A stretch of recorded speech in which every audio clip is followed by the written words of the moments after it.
Well, Oh, good. but they have a thing there. Well, the currency gains, which I guess is from The USD. yeah. Yeah. Man, release it in July. Terated. No, no, you. Yeah, I think it's because I don't know. I don't know how, because I'm looking at it now. I don't know how he thinks or how it is thought that the results will be looked at. Because is it like they're expecting that it'll be good because they're back in profit? So people can I ignore think, the yeah, 9 month figure. I think that's what he's thinking. So, oh, we're back in profit. We're on the right path now. Uh, hmm.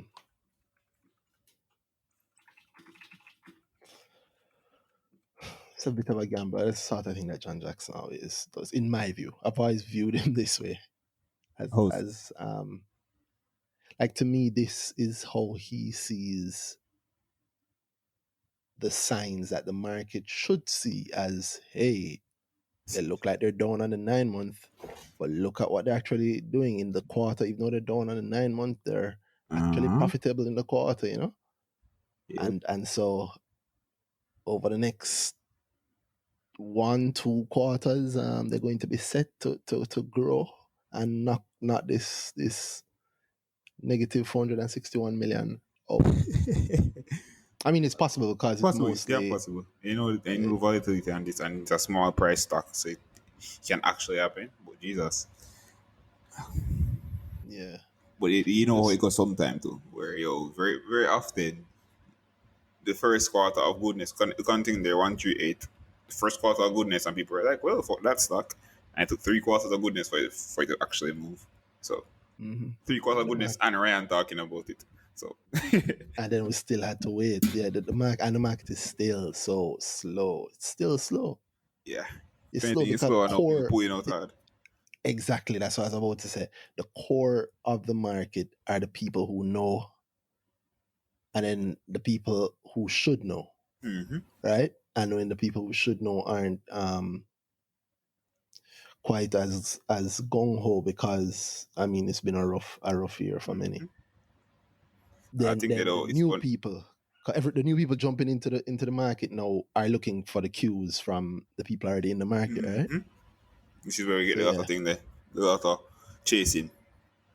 yes, yes, yes. So It's any pan or funny knock, because just I find this whole dynamic hilarious, because like, so as I said, the people who should know. It's weird to me that the people who should know. It's this to me is a sign of the level where our market actually is. Because people usually talking about and say, "Oh, yo, it's not at the U.S. market levels and whatever." We're usually the ones to say, "Well, if you actually look at how things move, it's very much like it. It's just like the quickness is the difference, right?"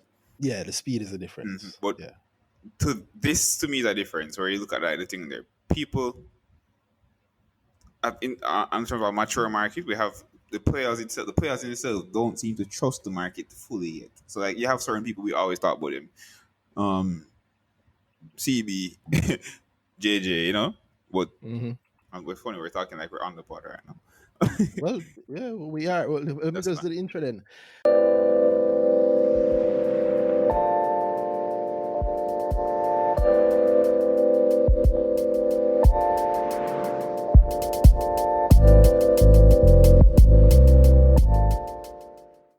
Hi guys, welcome to earnings season. You haven't heard from us in a while. I'm Randy Rowe at RT Rowe on Twitter. And I'm done at age and it.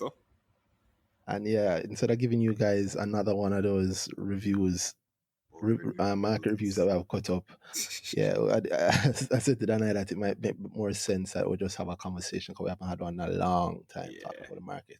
And it's like, I don't know, it's half earning season, the early part of the true earning season. Mm-hmm. A couple of things coming out, so Yeah. you guys get to hear us have a real conversation for an hour or two. So Yep. let us go. Let's go back to what we're You're saying. just saying, yeah, what were you Yeah. just saying? Yeah. So to me, like the level of confidence the people, the players in the market have. So the people who should know, so the industry people, the people that are, should, they manage the funds, they buy it, they should be the ones that buy stock heavily. They kind of have the feeling I'm getting from them right now is fear. So I don't know what's going on. I'm not touch Very much. really. I have to get a really good deal for me to push something for me to put money in something. You get me? If you Yeah, look or at something that abroad looks now, sure, or something that the yep, bosses tell us that we have to. I yep, mean, or them no, Barita's APO is coming out yeah, soon, I'm sure. And you're going to see everybody push towards that because it will be the thing in the market exactly. that It's is a noise in the the market. bright spark. Yeah, but then that would be a great that's going to be an interesting one for me, right? Indeed, Because you're going to see. Sorry, I realize I interrupted your point. that's fine. Go ahead Continue. and I talk. can jump No, right no, back no, to it. no. We're coming right back to it because it's a big deal anyway. Finish your point. Oh yeah, but if you look abroad, people seem to always want to be in the markets. Even when there's fear, there's a good amount of money saying, "Hey, let's push in, let's push in, let's push in." You get me? Mm-hmm. They're always looking for where is the value. Let me get to it. Out there, There's you always find value I somewhere. hear a lot of talking enough. Boy, it seems COVID happened. Whatever happened, the market fell out, and it's no longer. Let's look for the value. It feels a bit more boy. We don't know what the market. They talk about the market as a whole instead of boy. These are individual stocks that we can find value in. Other day, saw the spike in airplane stocks. You saw the spike in medical stocks. This is America. You, Mm-hmm. you saw the spike in again the medical stocks, the pharmaceuticals. Mm-hmm. People are looking for Value where wherever get it the is. value from now, or even for a different time, if a different time horizon. Say, boy, right now this look like within the next 6 months when things start looking different, or based on what this person is doing, I can go into that company and get some value from it. The fair thing, cut it. I can't have a I can't. It really doesn't cut it. Because if your general view is the market is a problem for you, then you're not gonna find any value in the market where definitely value is. So that's a difference to me.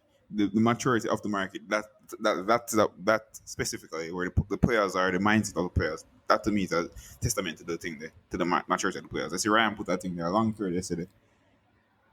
And he was speak and a point you've always mentioned where you want everybody to list the bigger players need to just come onto the market because there's money there. Of course, yeah. Yeah, so bigger companies get regional entities to come into the market. Just get this our market to be something that's where the maturity will come from. More options on the market, then more places for money to go. And we also I don't know if we've spoken about it on the pod, but we always well I don't as I said I don't spoken about the pod, but we always spoken about it separately. Pension reform, where the grip on Mm-hmm. pension money, where they need so pensions are heavy buyers of our stock market. But if you look at how much their allocation, how much they actually are of the money they have, they can actually put into the stock market, it's problematic for them because a big problem with fund managers right now, a large amount of the allocation that they're legally allowed to go in based on the FSC and the laws they have, where They're maxing it. it's government paper. But if you look at what we're doing right now, we're pulling back on government paper. So the big complaint they have is you say we must invest in government paper, but you're not giving us paper to buy. So where do we put Mm-hmm. the money?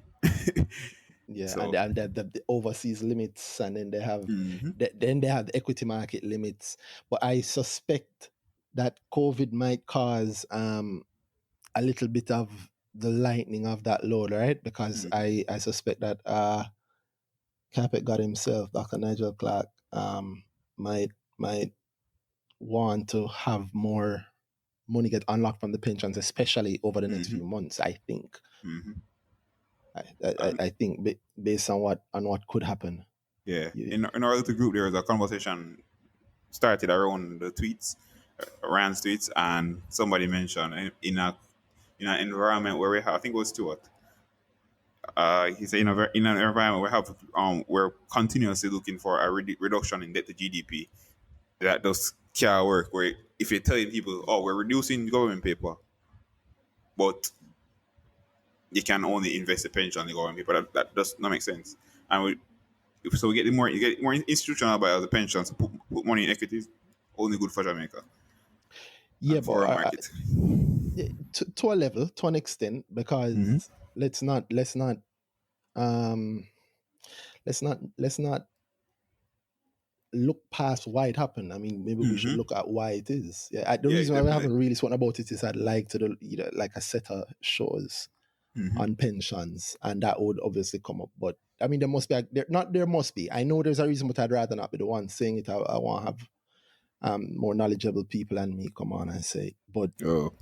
it's not. I mean, they're not dumb why they did it. Oh I no, think there definitely. is a lot of fear in there. There is fear that led it, and you have to understand when those rules would have been implemented too. I think it Right. was also like thing there, opportunity. Remember how we were very much a borrowing nation in terms of our policy towards what we're going to do with money. So it was a lot of, which is why we had a high interest rates of the past. Well, it's Government because was we had to. prioritizing. So yeah, definitely. But if you think about it, the effect of that was that the switch over from private thing, the private sector funding Mhm. was not there. Oh yeah, So yeah, yeah. and Because for why would I put my money into a business hmm with a I don't know if that's two some if it's a distributor 2% margin if you're lucky, hmm when I can put in government paper and get and get 10, per year. 12, some crazy numbers that Yeah. we are still paying for, hmm by the way. So But if you yeah, look at that thing there, and I with low think risk. that probably had that the government's push for that probably had something to do with the pension laws at the time. The quote unquote safe money getting good returns, and we were always have a buyer of our paper if we have the pensions buying heavily or buying our paper heavily. Okay.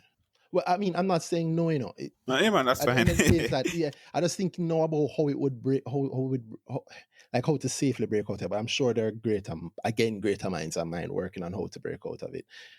But it would be nice to have them pumping some more money into the spaces now, because it's not just the market, it's also private equity, it's Yep, also a bunch of other things. So if it would be great to have them pumping their money into the markets, indeed, financial markets now. It would be really, really good.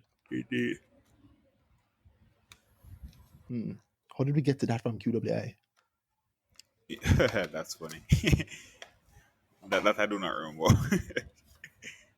I was looking like when you were talking about QWI, I was looking to see, how they list their US holdings now. hmm And like to me, again, I think it's just because I have so many years of reading John Jackson's stuff on IC Insider.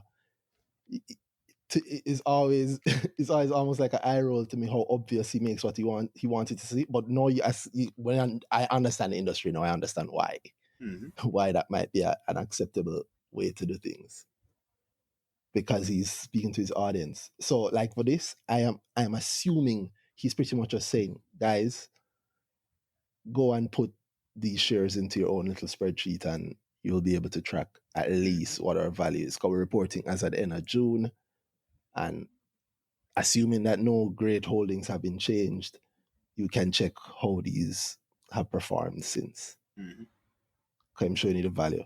So it's literally, so you're literally able, still again, in his own fashion, you're literally able to see both his company and the factors that drive his company, and preemptively see the factors that drive his company. I mean, you literally can just put them, what is it, 10 stocks? Yeah, Home top 10. Depot, Top 10 Netflix, holdings. yeah, Nvidia, Lockheed Martin, MasterCard, Broadcom, Northrop Grumman. What's this at a war company, I think? What's Northrop Grumman Corp? Northrop Grumman. Aerospace. Yeah, they're a bomb company. That's what I Oh. thought. Yeah. That's right. Hedge your bets just in case anything ever pop off. That's very smart. Target. Yeah, you can see the investment thesis behind the buys. Home Depot, because I mean people are home. yeah. So all of a sudden you have more time to work on your house, or you're wearing things out more, or you go to Home Depot a lot more. Netflix, people are home. Um, Nvidia, that's gaming again. People are home, and not just No, gaming. those gave me. Nvidia actually makes a lot of money from those extra devices, the Internet of Things devices, because they like those small chips. hmm What else And them do? And gaming, though, not the gaming. PS5 come on, who have the chip? The AMD, right? Yeah, but that's a competitor. So Yeah. if AMD have one, I mean, I'd have to go check after this, but yeah, it's strong gaming. Although I think AMD would actually be a better buy. No, but Boy, I mean, the AMD doing well, timelines. But yeah, AMD doing well, and AMD have they have the next generation, I believe, too. and the new chipsets, the PCUs, the CPUs. Yeah. Who has a PS5? PS5, I don't have to check. Let me Easy actually check. check. PS5 graphics card. Okay.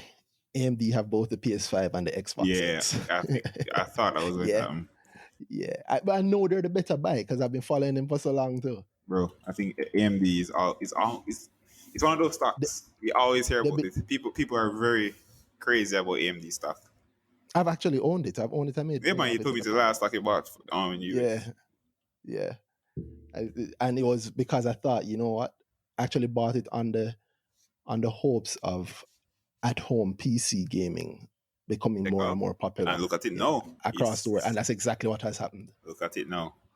Yeah, and then on top of that, them have money in from both the PS5 and the Xbox X. How the hell did Nvidia allow that to happen? Dropping the ball. But it's funny because if you're into tech like us, then you see it all over the place. Nvidia Yeah, dropping the ball, but yeah. Intel. Well, people are more upset about Intel dropping the ball than Nvidia. Nvidia still has it, but the problem with Nvidia right now is the thing. There is they're saying it's the price of performance. So it's very often better to just buy a thing there and to By just buy AMD. Oh buy yeah. AMD. And the serious gamers that are going to serious um the gamers editors, yeah, they'll go for Nvidia. But the everyday person who want one game like the person watch on Twitch, Hmm. just buy AMD chipset. I'm good, Yeah. and it's going to be the cheaper. It's if you buy a Sona game, boy, I don't get paid. I don't get paid $1,000 You're for a right. graphics card, but I'm gonna buy that $300 AMD graphics card. Right. They're actually beating them in every at every price point, I believe. Because Yeah. even I the other day when I had a video card that I thought might have burnt out on me, and I said, all right, let Mm-hmm. me replace it. And I got when I was looking at the prices, I was like, it only makes sense. At every single point, Mm-hmm. they The beat them. So price of performance is if you're paying the same price for a thing there for Nvidia that you're paying for mhm, AMD, you're getting a better. You're very very very like getting a better one than the thing. that, then that makes me want to know what the hell is Nvidia doing to make money.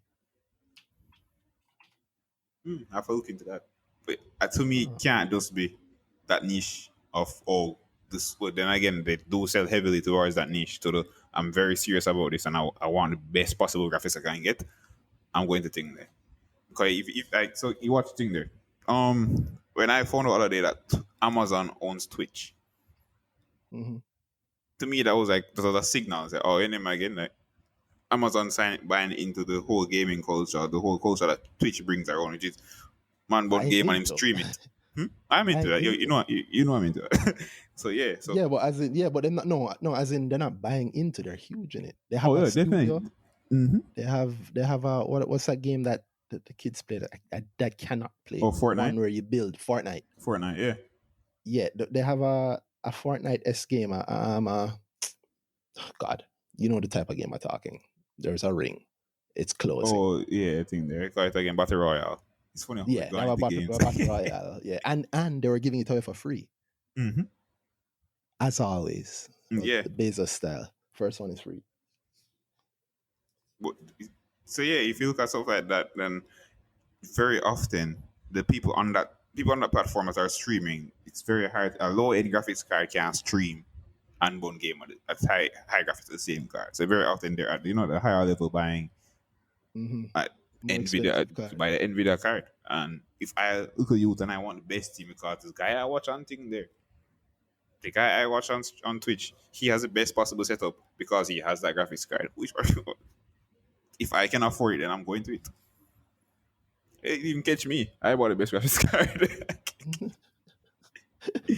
That's true. And I wonder, if I was thinking about buying one myself because You know, just do it. Just do it. the crash. Yeah, but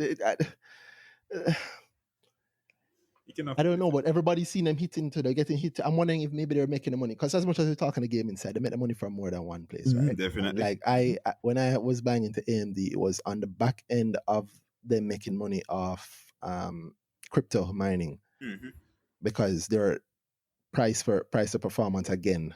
Crypto mining would give you the best of that. So, you want the best that you can get for the cheapest because you have to use it to do whatever with Bitcoins. I don't know what the hell they're doing. The point is, I know that couldn't last, but I also know that it was going to be co-opted by the big boys who always win. Mm-hmm. And I wondered, I mean, no, it's not that it's going to die because it's never going to go away.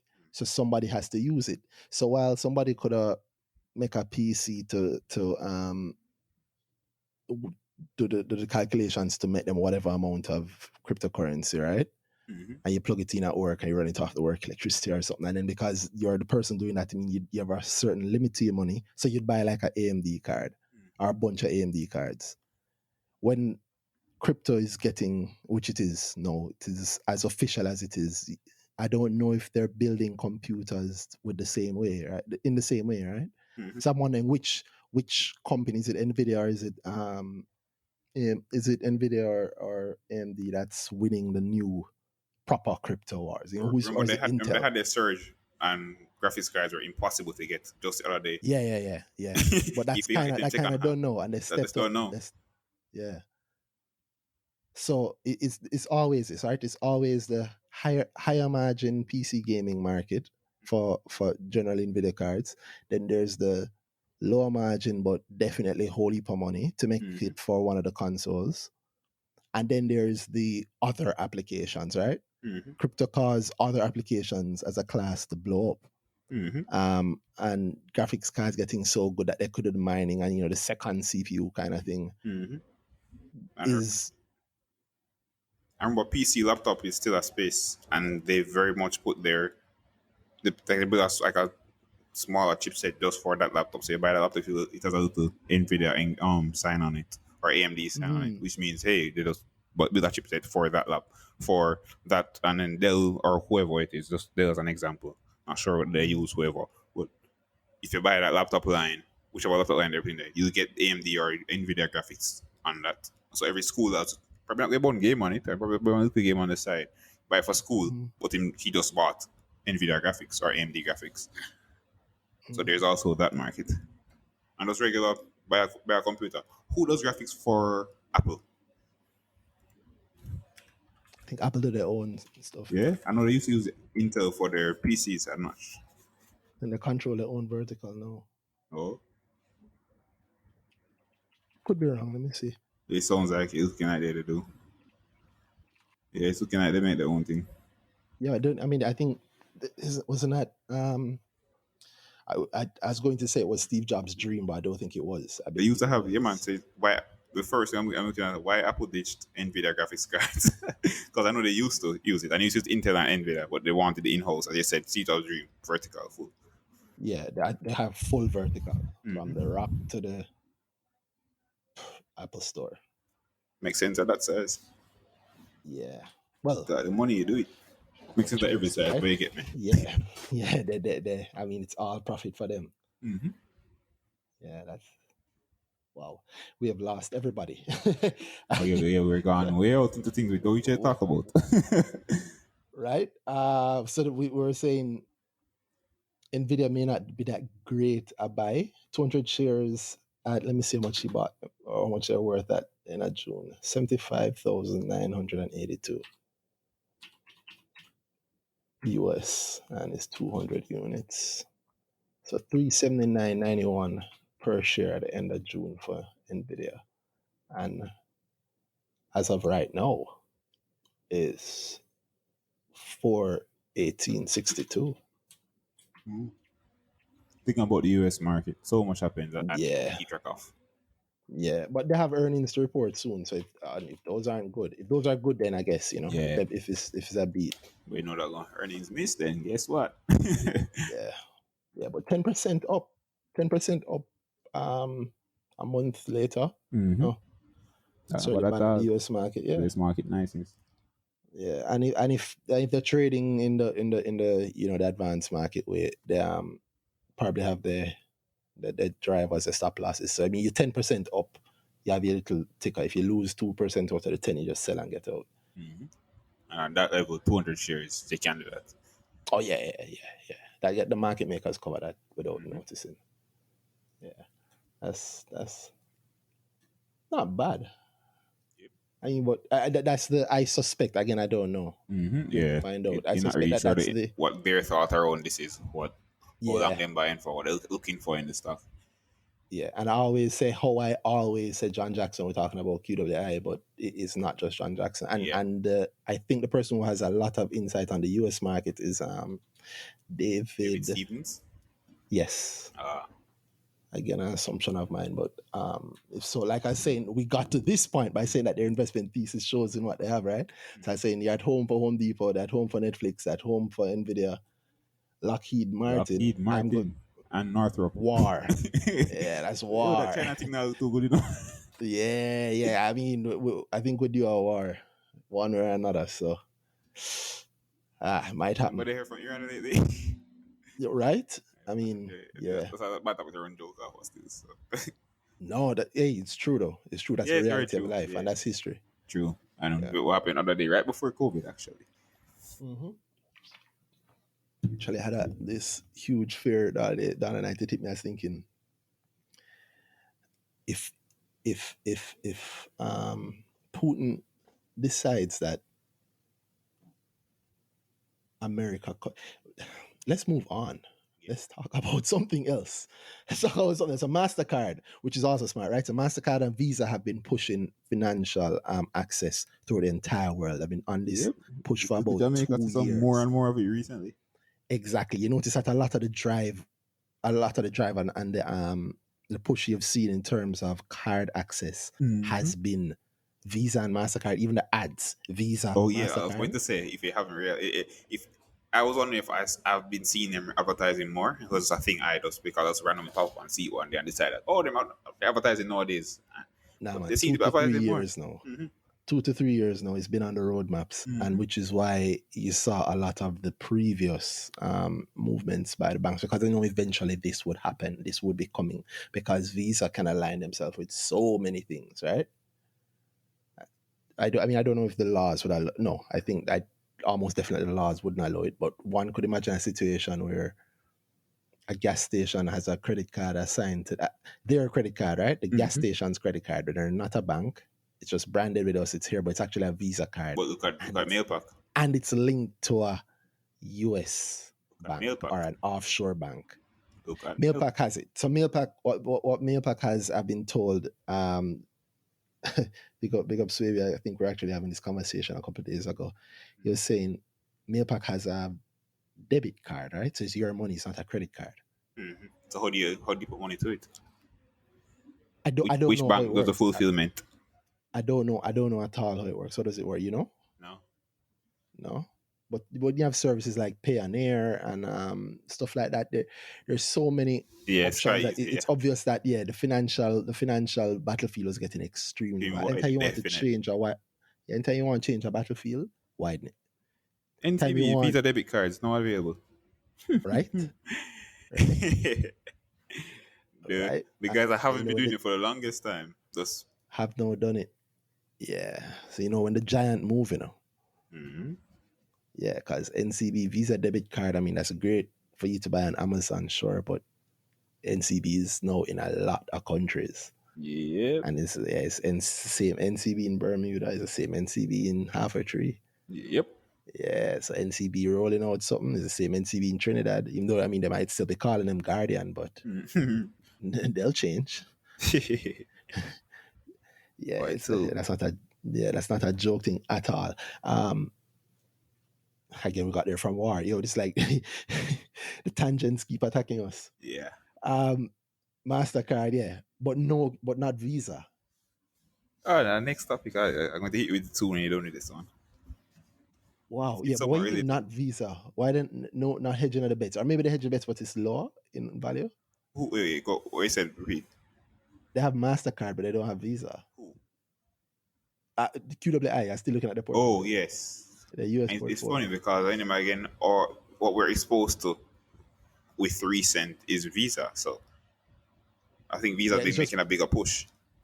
But in our region, well, in no, Jamaica, they're I've competing. seen They more are news. competing. No, definitely. I'm not talking about, but I've been seeing more visa related stuff in Jamaica. Mm-hmm. And But there are people, we're there are heavy visa MasterCard debit, people here. but No? definitely. So why the visa? V- Why Mastercard versus Visa in the portfolio? I don't know. That was my point. I don't know. It's very. I'm wondering if maybe the Visa is a lower holding, so it's hedged, but I don't think so. 500 shares. Who knows? Yeah, maybe as a smaller holding in Visa, like as a hedge, Maybe. or maybe it's a price. But yeah, in betting on the financial wars also as a spread. You know, I always think Those that guys. when I Yeah, think you go of ahead. that type of hedge, it it rubs me wrong. Well, yeah. It's a it's a kind of hedge that you do when you do you. Uncertainty. You're afraid of your bet. You're afraid that Yeah, maybe I pick two heavy competitors and I choose. And my I'm thought trying to is bet that on if both one does horses. well, then the other Yeah. will lose out. So my real thought is this versus this, and my head is choose the other one. It's like you buy the market and hedge against the market. Well, I mean they'll tell you that's good fiduciary Yeah, responsibility, right? That's part of the definitely. But fiduciary responsibility, yeah. Which is why you run your own fund and you run your fund in the way you want. Yeah, it's that's good. why. I mean, check Warren Buffett. He's not about that really. Yeah, As no, we but said, he does in some things, but no, it's when he something, making but bets, he make the it's big very often moves. it's not that type of bet. It's not the buy the index fund and then short the index fund. Oh It's no, very much. I'm going to it's choose I one, am the and my hedge is in index. a different way. My hedge Yeah, is nice. I buy another industry because Yeah, and buy an industry smartly. I actually believe in that company and that industry, and but they're both opposed in some way. yeah, but you use the Buffett method is to use like the Berry method. I have Coca-Cola, right? I'm drinking this Coca-Cola. We're sending it as far and wide as we can on the back of the sweets, which are everywhere because kids everywhere in the world eat sweets, or everywhere in America definitely eat sweets. That means that stuff move across the country all the time. Mm-hmm. So it's only natural I'm going to buy, well, in his case, buy like a bunch of railroads, I think, Mm-hmm. and create CSX. Yep. Why? And you say, oh, well, that's, him buying the index. No, he is the index. Because CSX, when he put it together and create it, And my I money have makes now my money created for itself. exact. You think a lot of movement between the soda factories and the soda, well, the soda factories, the end points, the distribution hubs, those Mm-hmm. distribution companies, everything. You think all of those aren't hitting either the desk of the manager being told like, hey, we're switching over to this logistics provider or Mm-hmm. distribution. Of course, you use your own thing. Yep. Yeah, you send the money through your own network. That's what you're supposed to do. And in doing that, you build more of your own network. So now I have a guaranteed customer Mm-hmm. because I own company A and I own company C and company B is in the middle of them. I'm gonna funnel all my business through it. And if I have if I have shares in company B, or it's not, even better if it's not listed yet. Oh God. And that is actual private equity. Yep.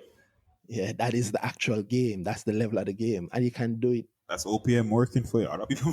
Yeah, that's right. You can borrow money and do it. You can borrow money from somebody and use it and buy something else and bill all that and then pay them 2.5 for borrowing their money. Yep. That is the a slice of the Buffett method. So you're right. I don't know if it's a good hedge, but I can understand if you just go straight up, it's fiduciary responsibility. You have a lot of money, and a lot of money is other people's money too. So the same OPM. So this is them being Mm-hmm. careful, maybe. But again, remember, I said that was speculation on our part because we don't see Visa, we do see Mastercard, Yep. Broadcom. What's Broadcom? Cables, I think so. internet is Google. internet. Design and develop manufacture of global type of wide range semiconductor Semiconductors, infrastructure software products. Wi-Fi radios is what I think when I think Broadcom. That's what link hit me. Although, I mean, they also make money off war. God. In America, very often they do Yeah. that. You know what they are? Aren't they in the same business as, what's the Chinese one? Huawei? Oh, Yeah. So this is, you're very much better than America. Don't make sense you bet on Huawei anyway, especially at this side of the world. You have to go with your people. And if America isn't going to use Huawei, let's it, go with yeah.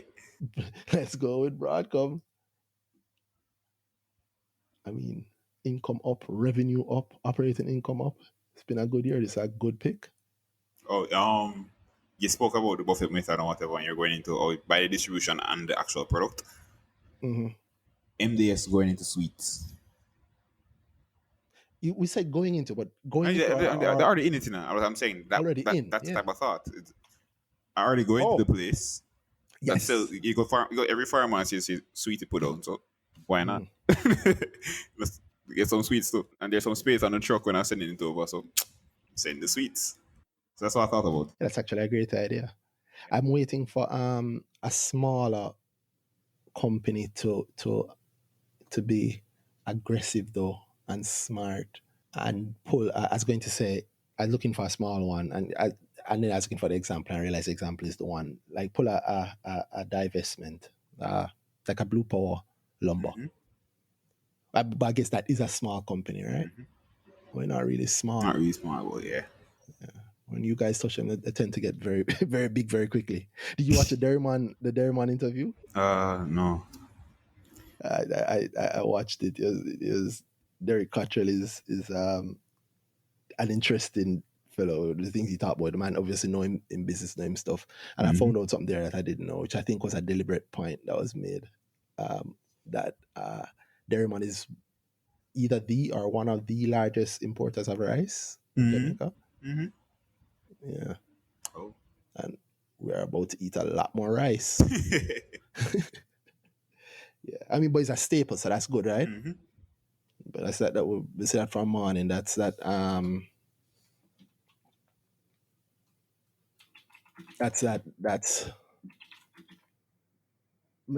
hold on, I trying to find the right word to describe how he's run that business for years. I think about how many years ago he used to run that joke about razor thin margins. But maintain it and him know the secret to cash flow, boy. Yeah, that's crazy. Yeah, It's very funny how that worked out. right. And there's one clear example there of him doing it's Buffett esque, but Wood with cats. the wood cats, yeah. Like we use you so much anyway. You're right there. And he Why? has and That's Apple actually. and That's own the Apple. retail supermarket. Yeah, yeah, that's a vertical. If you hear him buy a bunch of farms, him buy a bunch of farms, him gone full vertical, you know. Yeah. Yeah, Funny. wow. What's his name again? Mega Mart with the farm push they did the other day. Yes. Similar type Yeah. thing. Yeah, exactly that. And you see it at every level. So that's why I want it's like a Derek Cottrell doing it because I consider that the lower level, although the money not low, but his money definitely not low. But it's I call it the lower level and call like a JP the upper level. Oh yeah, I Because get you know. JP did the same thing, right? It But was heavy, heavy, heavy. we grow the plantains here, process them there. Oh, we grow the bananas here, cut them at the chips here, bag them, ship them off through our shipping company through to Europe, send it to our distributor in Europe, and then sell it. They don't own any stores there, but sell it in the distribution network in Europe. Yeah. Get the juice, make the juice in Jamaica, ship it. That is amazing. So I call that the upper level of it. And JP kind of did the same thing, right? Yep. We are shipping all the time anyway, And so yeah, and we're we might as well exactly own ship your Kingston things too. Wharves. Exactly. And then let's do it again. Let's put or let's ship your things since we shipping all things anyway. And they're already shipping your things with Kingston, right? But they're shipping your things with JP too. With the Exactly. Europe JP JP what's the name again? Logistics. Yeah, I mean, it's a good. That's old school corporate law. Why is my phone Make your ringing? money, make your money. Can you hear her ringing? No. That's weird. Anyway, It's like it rang and knocked the point out of my head. JP, I was thinking about there's one specific thing, man. Something is about JP and them in Europe. I know they have the juice. I know they have the leading juice brand in Europe, and I know it's COVID and the sales. They took a hit last quarter, JP, on there was stronger at home sales in Europe. I think they said the channel shifted, but what was it? Like all of my JP points in my head now are going through them. I remember the biggest red flag I can remember is the cruise ship, the dropping cruise ship sales. And you mentioned that to me specifically. Yeah, but I don't know how huge that is, and they're looking funny to me. Like they've been looking like they're setting up to do something for a little while now. They've been saying it. Yeah, they have been saying, but Acquisition mode. Yeah, but I don't know if their timelines match my timeline. You know that go. Yeah, and buy a company because it's going to be billions more in 5 years for them, and then a year after that we will start tasting 0.02 of that, which is at that level of money. Great, yeah, right. 5 to 7 years, I'll knock my iron bite. Was I talking to the other day? I talked to somebody the other day, and I was saying that if I had $200 million, I'd put 100 million in Panjam. Yeah. Because I wouldn't wrong you. I mean, it don't matter what happened. It don't matter what happened. Yeah, it's gonna be there. So you're betting with the big It's going boys. to be fun. Yeah. It's not about if they're gonna come out on the right side. It's which side are they gonna come out on? Because whichever side they come out on, Is your right side. yeah, right. The Panjam is one of them. I think You on the can, left side, I'm right. right? I was doing some research or something the other day, and it pushed me into looking through their story. They have an interesting story. The start of that, the guy knowing how his dad started and he set things up and apparently lost everything. There's actually on the website we talk about him family. His wife and kids had to leave the house in their dream house. I remember that their dream house in Norbrook. Damn. Then buy it back. Yeah, like overnight, like pack up. As in, have they bought it back since? Well, this That's was before straight, Panjam. Because This was before Panjam. As in, if it's in my listen story. to the timelines of what I'm saying. This is like, I think, 80s or 90s. I will see if I can find a link and I'll share it with you, and I'll also share it with the people. But this is before Panjam. So after he did it, he went through the trouble. He went on to do a whole lot. So you can probably buy Norbrook if you want. Buy it back. I mean, yeah. I would I buy it back? I don't know if I ever bought it back. Oh. I know that's how I know. So if I think that if it's going to be in my story, if course. I don't mention to buy it back in the story, I'm laughing in my head every time I read that because we bought that back. Yeah, man. Even if I never live there again. Yep. Just out of principle. Target Corporation, which I guess across America, good distribution. I mean, they're like the Walmart of non-Southern Americans. Although they are in the South also. Yeah. Bristol Myers Squibb. That I don't know. Squibb. I'll tell you, a gun company. We've said it to each other. Biopharma. The depth of the US market. There's so much options. Oh God, yeah. Yes. And then there's like, well, the level that nobody don't really talk about, the levels that people don't really talk about. Like everybody will talk about the Google and the Apple and the Amazon level. Yeah. Let's stop talking. Yeah. Yeah. Money somewhere else. There's money. There's a whole heap of small caps. Yeah. And you can do a lot of things. I mean, Buffett made his name in small caps. Yep. Berkshire Hathaway. Wow. Right? It's funny where that is now, where it's coming from. Yes. Yeah. They keep asking for the Buffett episode, but I want it to be well researched more than I can give my time to right now. No, man, you can do it. Well, we'll get it done. We'll get it done. Hi, everybody. Sean the Top Striker here. So this Sunday, August 9th, is going to be my short-term investing workshop. It's going to be a nice, not too complicated, interactive online workshop where I'll go through my short-term strategies and the tools that I use to make these striker moves. So if you've heard about some of my market plays, and you want to know how you can successfully make them, or if your portfolio taking a hit right now, you want to see if you can learn to trade against the market volatility to rebound on some of those losses, then this is a workshop that you'll definitely like. The cost is $65 US.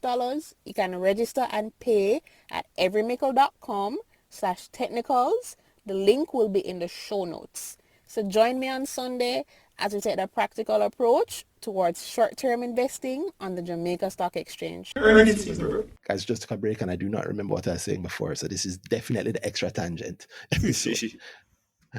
D Get Tangential. We're still going through the Q.ja, the holdings, I know, and the US holdings. Bristol Myers Squibb Co. I know I'd looked up, but you were saying something else. But they're a pharma. They're a big pharma company. So that's smart for them to lean against that. So the obvious thinking is, Corona, but Corona is Corona is new and loud, but it's not the only game in town or the deadliest game in town. And Bristol Myers Squibb is in the game of things that people can't do without. Wow. I'm looking at their top medications. I'm not a doctor. I have no idea what they are, but that I take that to mean that it's the stuff that you have to get in a hospital. Yeah.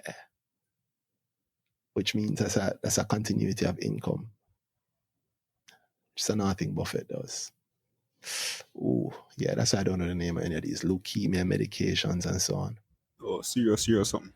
Yeah, but the sort of thing where you have to buy the medication. Yeah, so trusted but known companies. And of course, the last one, Alphabet Inc., Google. Yeah. Yeah, which, that they are not going to lose. It's funny. What I said, a tangent I want to drag you into. You saw the antitrust thing today? What's that? Oh, where Facebook, CEO? Amazon, yeah. Yeah. Who was it from Google? Let me tell you. I just saw one clip where somebody, where one of the Sundar Pichai guys, Sundar Pichai, yeah, Google's guy. Yeah. Google's greatest hint at their where they see themselves concentrating for the next 20 years. Yeah. I just saw that bit where Zuckerberg was saying that he doesn't know anything about Trump's son being banned or disabled for a while, and he's like, "Oh, that's Twitter. I can't speak to that or something like that, but I can help you with Facebook." Yeah. What I saw was Bezos' 5 minutes. He spoke about how much of market share he actually owns, and saying that Amazon owns less than 1% of the retail market globally, and less than 4% in the US. So yeah, his numbers are low, Like we've always trumpeted about the death of retail, and it is dying in a very funny way. But it's funny what you call retail and what we think of as retail. Yeah, and it's also and then you go ahead. Also, funny point he did speak to. As much as you guys make it seem as if we're stealing business, if you really think about it, like the fact that Amazon sells, you Brandy have a business, they just sell it at Amazon. Amazon is a platform. Yep. Exactly. So it's and they speak about how much million businesses actually are just on Amazon selling the thing. We just facilitated. So it's not the death of business. It's just a new way it's just a new avenue for certain people, and so it helps some guys' margins because Amazon handles stuff they can't handle. So yeah, but what do you think about antitrust in general? Historically, it has shown how effective it is. Antitrust, as far as I know, it's as far as I know, it's to show the reasons why you shouldn't be broken up by Congress.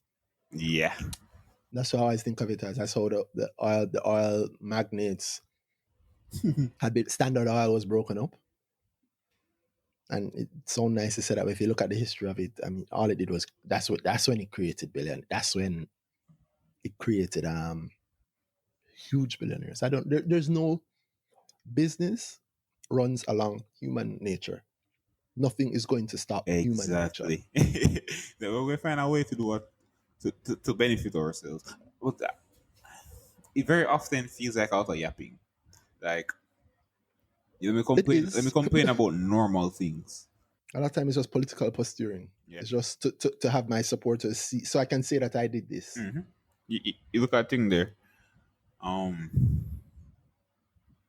the gripe with Apple.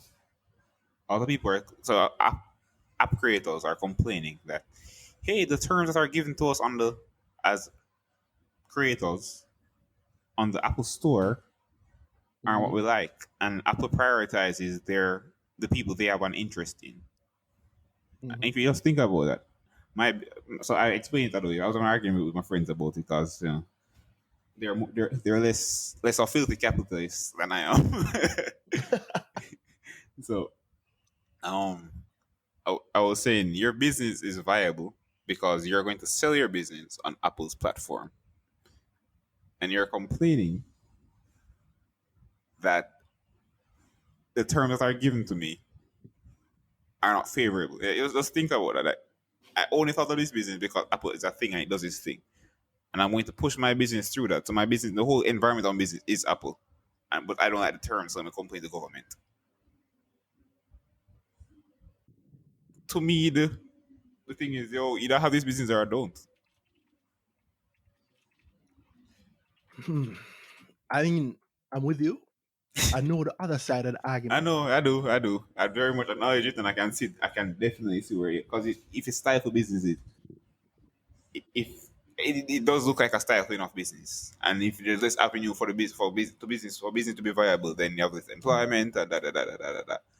But that has And never more happened. power So in it on one has never side. resulted It in less actually has not. employment, though. It's very funny, but then they do argue that they've never actually they have halted all things that have created that problem. That would create that problem. So they said their argument is that they've never allowed it to reach that far. That's true because it does not. I mean, no, hold on. They have allowed it to reach that far. It's called slavery. I say that's funny. But That's not employment, Randy. exactly. That was how far it got. But I Oh don't. god, it's funny how that thing works. Right. That literally was it. That is the true inhumanity of it. They figured out a way to bring their to truly manage their operating costs. At the Their expense what of was or as a what's source. that thing on, right? Anyway, luckily we can all manage our operating costs now. But I'm not for that at all. You can't, because that's like me coming to your house and telling you, I do not like the sound that your fridge makes. Mm-hmm. You need to get a different fridge. Exactly. Leave. Like what? No. Yes, but your platform is so huge that there's so many people on it. So I must be punished because I'm popular. Yeah. Exactly. That's what happened to Bill Gates. Oh I'm sorry. yes. I made a system that was so good everybody in the country uses it. It wasn't a monopoly. I I invented did it. something. It's funny because again, what he did with the PC made it happen, and then there are a lot of other PC people coming up, and I remember the gripe I know about specifically was, everybody can give thing there, can come with. So generally, we have Microsoft Word, Office apps. We have no Microsoft Word, Excel, blah blah blah blah. There are also Excel like apps, also spreadsheet apps, also Word apps. And Bill Gates just said, "I'm just gonna make one, and I put on every Microsoft PC." And then basically, people say, "If I can buy this, and I don't have to buy that and that and that, they might as well just buy the Microsoft PC." And other people got so the people who were making the apps before started complaining, and his competitors were also complaining, saying, "Boy, him think of this," and other people are out of business because he was giving a better deal. And somehow, some way, government is involved in that. Government is always involved because Political posturing. that. Yeah, yeah, yeah, yeah. And the more people learn about businesses, the better they get at not being fooled. That's simply it. Yeah, but my big issue I had with what was going on today was the Google one. So Google, Google, the search engine, was returning. So it was prioritizing Google related businesses. So say you have a thing there. I don't know if it's the example I used, but say Google invested in your tennis ball company, right? And I search pen tennis balls. It will return me the Google one and then the pen one. So the first thing would be the Google one. Mm-hmm. So people were upset. So pen would then be upset and say, "Boy, Google is removing me. The Google is giving their own thing, even though they searched my thing." So the searches are optimized for Google things. So the competitor, Mm-hmm. you type in a competitor and Google thing will return first. In my head, I'm like, "But it's just a search engine." Like, just think about that. There's no rubric. There's no. This is how search engines must act. If anything, Google created that. We sort of search engines were Yeah, I mean optimized. they didn't create it, but yeah, they defined it so well They did, again but because of their popularity. remember their niche was we give you the best. So back then, you search something, you get bugger thing there, and something very unrelated to your search. So Google was Mm-hmm. optimizing the searches, so you get the most looked at page for a thing there. So if you search tennis balls, you probably get some obscure page before from some other place that have nothing to do with Yeah, what you're and looking it for. wasn't very fast. Yeah. It wasn't very fast. So Yeah, but Google said, "Hey, we increase the Google's speed it and was we make sure that you get the best tennis, you get the most popular tennis ball search that people go to." So when I see something like that, I'm like, you're complaining that their algorithm is their algorithm that has nothing to do with your business either. Like, think about it. You sell tennis ball in a store, but somehow, some way, you're upset that the, you're upset that the search engine didn't show your tennis balls first. You're not paying a search engine to do it for you, but you're upset that when somebody search on their search engine, that they put their thing first over your thing. It has nothing to do with your business. So when I complain like that, I'm not with it at all. I mean, it's complaining, but they complain and comply. True. Yeah, No way we do that's that. literally it. Yeah, I mean, if you really have a problem with it, that's why I say human nature is the truth. You know, if you really have a problem with it, you don't do it, and if enough people don't do a thing, they it stops happening, right? If a place sell really good food, even if them even if you think that maybe them overcharge you, Mhm. yo, if a place sell really good food and the customer service there is terrible, you're still going to go to that place. Yeah. KFC joke. Ah. Oh God. But yeah, it's human nature. That's what it's built on. That's why Mhm. it's a system that is self-regulating. The day everybody truly feels a certain way about a certain thing, Mhm. that thing can no longer happen. Exactly. So if the problem isn't limited to just me being vexed about it, then it's not gonna change. Exactly. Is that a politics joke? Oh wow. All right, so I'm going to wrap this Q.ja because we've certainly Oh squeezed yes, this one hard, yes, but it's yeah. good to see it's good to see this profit. I mean, we spent so much time looking at the US part of it. Like whenever even touch on the Jamaican part, they still have the Access Financial, Mhm. um, the albatross around the neck, but the albatross helped them to soar high this Mhm. quarter. It seems Heavy still their holding, and hugest holding. it did well for the quarter, so contributed a Yeah, good amount of numbers to them. yeah. By and large, a hugest holding. The second hugest is Grace Kennedy. Grace Kennedy is an interesting company. Yes. Can talk about that. Actually, Q.ja is a perfect company for us to use for this because it touches the whole market so well. Yeah, yes, it does. Yeah. GK the great. GK put out numbers the other day Other day recently. meaning? How recently? They did the last quarter, but nothing yet. Whenever I say recently, I mean what I really mean is have we spoken about it on this yet? I'm sure we That's touched them really it. to some degree. I'm not sure we touched them heavily. I don't think we've touched it really since we had to do it as part of the review. Yeah, I don't think we have Yeah. at all. I like the feeling of oh my god, never again that I get every time I think about the review. It took me like classroom reading, like teacher pick on you Yeah. to go read it and you have to do it. Versus, Yeah. oh, yo, this book is good. Let me read it now. I think it's the very first time I've ever done anything related to investing, and it was Felt like a a drag. pain. Yeah. Yeah. And it's a pain not because it was a pain. It's a pain. So I don't want people to think that we don't do it or we don't like it. It's a pain because It's the format, the way we're doing it. it's one thing for us to review the whole market. Yeah. It's one thing. It's another thing to sit down and talk through it and in that way, Yeah. we're going in depth and talking, and you're not actually being, oh, you're this interesting thing about this. I'll just give an Right? overview type of thing. Reading out them revenue and them profit. Oh God. Oh God. Oh Lord, it's like punishment. But them days done. And GK seems to also be saying that them days done in terms of the share price anyway. Them days done in terms of the excitement that they had late last year. Mm-hmm. There was this huge run up, Yep. like mid-November. Yep. It was at $62 a share. After the 40 that was killing people for guess what? Forever. And it peaked. It went all the way up to $75. Mm-hmm. 75.60. Ready for the road. January, and then it's a COVID, no? COVID and then well, let me it's say drop on before COVID. Yes, I was you know say what that it better. is? It have the same NCV effect. It have the same, yes. Yeah, trans. Too big. Yeah, it's too big and everybody to it. It is too much of a it's too much of a market stalwart or a established investor, the old schools. Too much of old school companies, a safe companies. The first company them take for buy when you walk in the broke. Oh, GK. GK, yeah man. It's one you see on almost every recommendation.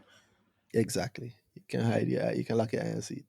So as a result, everybody that was in that, when them hear about the big thing coming trans that them can't miss, them jump out of GK. Especially because if you've been waiting for it from 40 something, or if you've owned it for a long time, even before, right? And you see it hitting 60 and 70 odd. And Transamaker is on the horizon. It makes sense. Hey, why don't I pull some profit out of this thing and put it into that thing I expect to make a lot of profit from? Yeah, natural thinking, because it comes right back again to always say human nature is a thing that you cannot go against. You can speak against it, but you can't deny the reality of it. So it started dropping from January from its spike, and it continued to fall throughout February. And then it showed a little bit of life at the end of February. And boom, there came the coronavirus. Right at the end, early March, it just continued to fall again because of its nature, because of the kind of company it is. And it's settled now at the $56 level. Yeah, still rough. But if you look at it across them long timelines, right? Not even long, but if you bought it 2 years ago, you bought it at 40, maybe not, right? If you bought it like mid 2018, you probably bought it in the 50s. So you'd be kind of like 10% ahead of where you are where you are now, right? But arguably in the most exciting time of the company's existence. Shifting up. Getting ready to move again. Right. The two most interesting things I see is a movement of like staff, and I see one Stephen Whittingham got named head of what they call it, digital innovation. Yeah, which everybody outside the company gonna nod and act like they know what that means, but digital transformation. I'm sure internally. They said that they gave the usual vague company meanings, but as to what it will really mean, because I think does he still do things at GK Investments? He's still CIO. I still see him as CIO, Chief Investment Officer of GK. So I would think so. Okay. I'm checking the actual COO, document. you mean? CIO of the Grace Kennedy Financial Group. Yeah, man. But he's Chief Investment Officer for Grace Kennedy Limited. So across the group. So yeah. That's a lot of titles. Yeah, those titles really tie together. So if you're top of the investment arm, then you're usually CIO of the whole group. Have fun. Exactly. Because that is the point, right? The point is that the group exists as a conglomerate, and it is managed that way. So naturally, the person who we have handling our investments is going to naturally be the head of our investment arm. It just so happens that our investment arm happens to be a separate, not separate, but a separate in the sense that it's its own company within the group. So obviously he'll be head of that. You think he can get a different paycheck for each role? I don't know. I'm not sure. That would be fire. That's the benefit of corporate. Very nice. You want that level of talent, you have to pay for that level of talent. And that's why I say it's probably arguably the most exciting time. I like whenever they speak to GK Financial Group, because the GK Financial Group, but it's Sunday, it looked like it passed without anybody even notice that article. You're actually the one who shared it with me.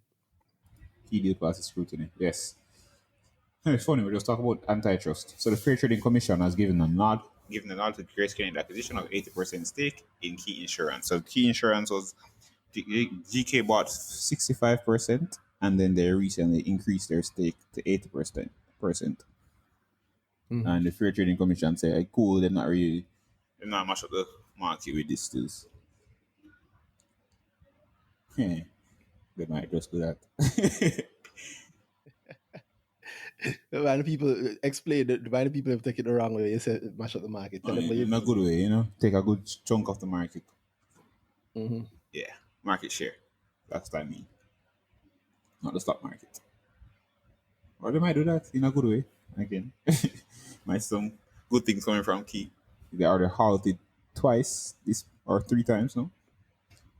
Monday, Tuesday, Wednesday. Yeah, I haven't even checked it. Yeah, let me check the share price while you go through that. It ended today at $7.23. Yep.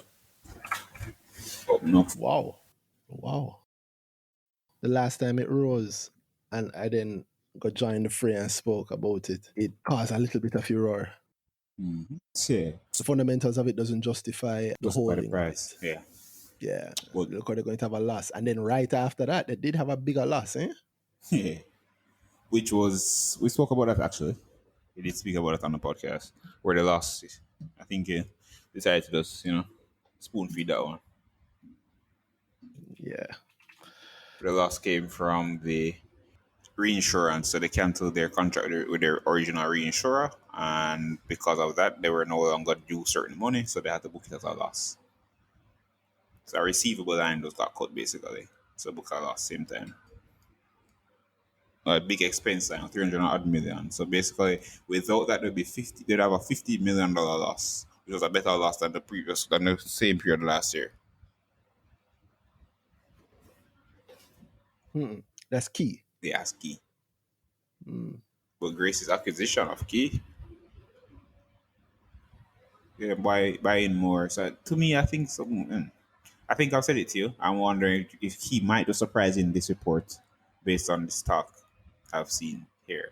They do mention that they're still considering the rights issue, which to me was always going to be considered that not that should do so. Unless something happen, like something good. Like they think that some other deal come on the table for them, like they get a better deal for the money.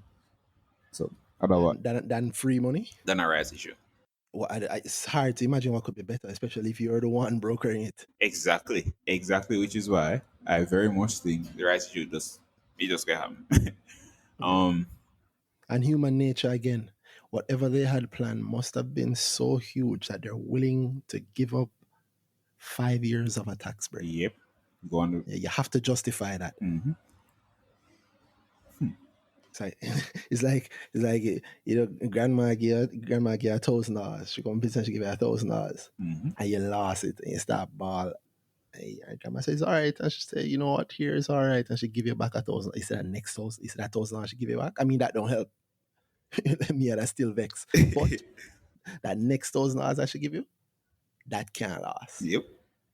Can't last at all. Anything you do with it before, if you were doubting, you're like, "What am I going to buy? Balloons with it, or am I going to buy a book? Whatever is the when you get the second one back, you sure know what you're going to do with it.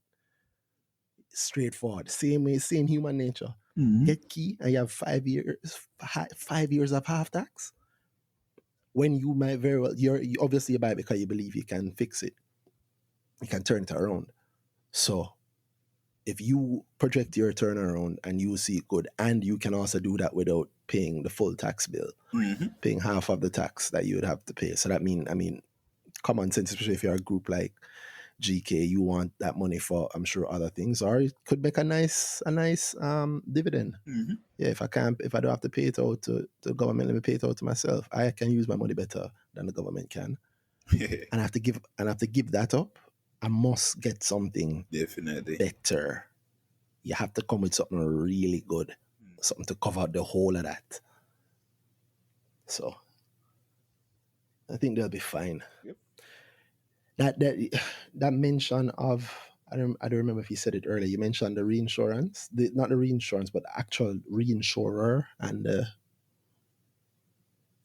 cutting of the contract. cutting of the They cancelled that agreement. So whatever their reinsurance policy, they cancelled it with their original reinsurer. What about it? Well, just the concept of what that actually means. I mean, what does that really mean? Oh, so they basically had an insurance policy. They say, oh boy, every policy we make with you, we have some we insure it basically, and we have a guy we pay for that basically. So because of the contract, they reduced some money from the reinsurer. The reinsurer was supposed to give them some money, and they said so $300 million, and because of the cancelled policy, they're no longer due that money. So it's like you thing there. So you have an insurance policy, and when you reach a certain age, you're supposed to get the money. So you pay money every month. But when you reach 42, you're supposed to get the money. But now you're 41 and you cancel the contract. You cancel the policy right before you turn 42. Then you're not supposed to get the money anymore. So basically, you've been spending all that money every month for however much years, and For coverage, yeah.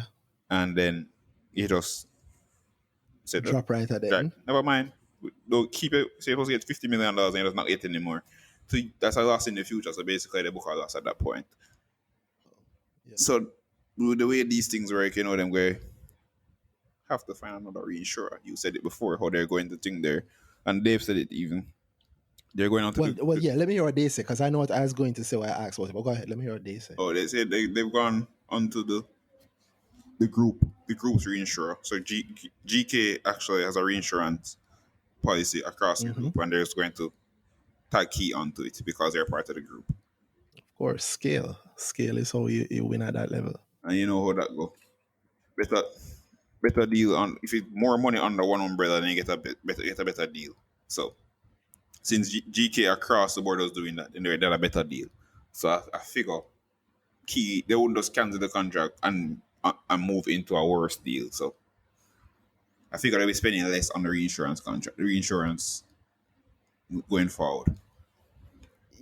Yeah, I can see that also, but let's think practically. All right, so let me admit that I don't know. So this is me talking, just straight speculation. But you said that they said, you think about the exact wording of what they said with Key and the reinsurance. You remember it? Yeah, do you have it Key insurance partner was Hamburg Re. This was from the article or from their report? But I'd rather go with the report now. Where are you reading the article? All right. So the article is one you just send back to me, but I don't open the report. So the Key's insurance partner was Hamburg Re this year. Like sister company GK General, Key's looking to do business with Willis Re. With who? Willis Re. So the same one that GK General Insurance uses. Okay, and who was Key's? Hamburg Re. Hamburg Re. And then Willis Re. Willis Re.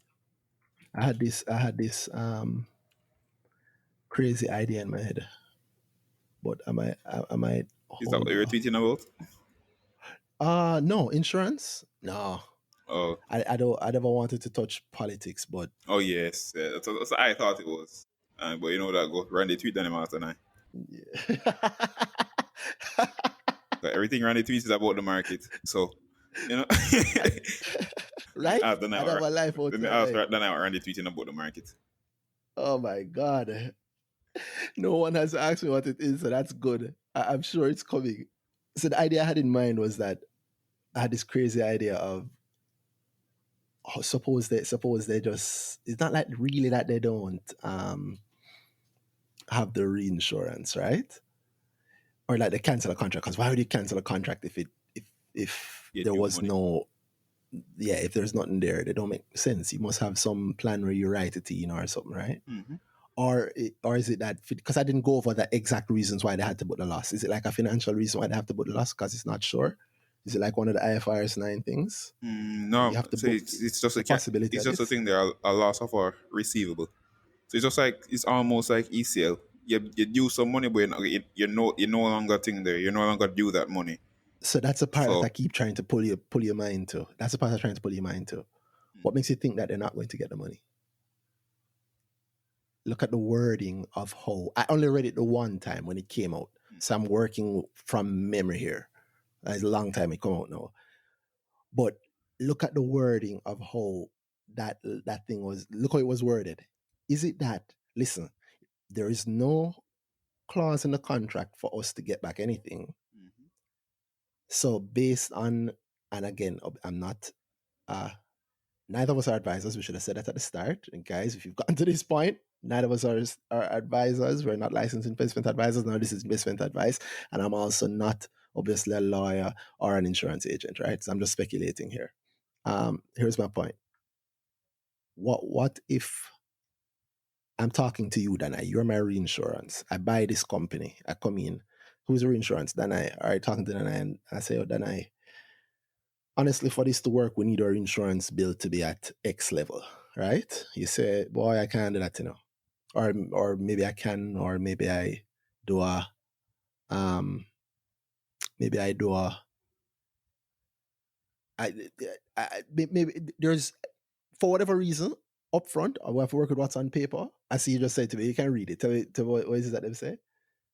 upon termination of the MQS agreement, which is the motor quota share reinsurance agreement, management decided to accelerate amortization of certain underwriting assets, resulting in a one-time charge of wait there.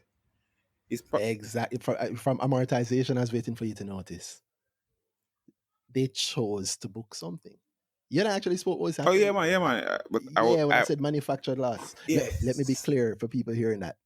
When I do not mean that there's it just anything means accounting. untoward. I just mean that they made a certain amount. I believe that they made a couple of business decisions with specific timings in mind. Yeah, because he made the decision to close the contract, and if the contract doesn't have, so I use in this example where I say, yo, then all right, I'm gonna lock this contract. No, the contract does not have an agreement in there for the agreement. Or he says relating to the terminated MQS agreement, there was See, I don't think they were due any money there. I just think that. no man. There's a specific thing. The amortization, of course, they said that they sped up their amortization.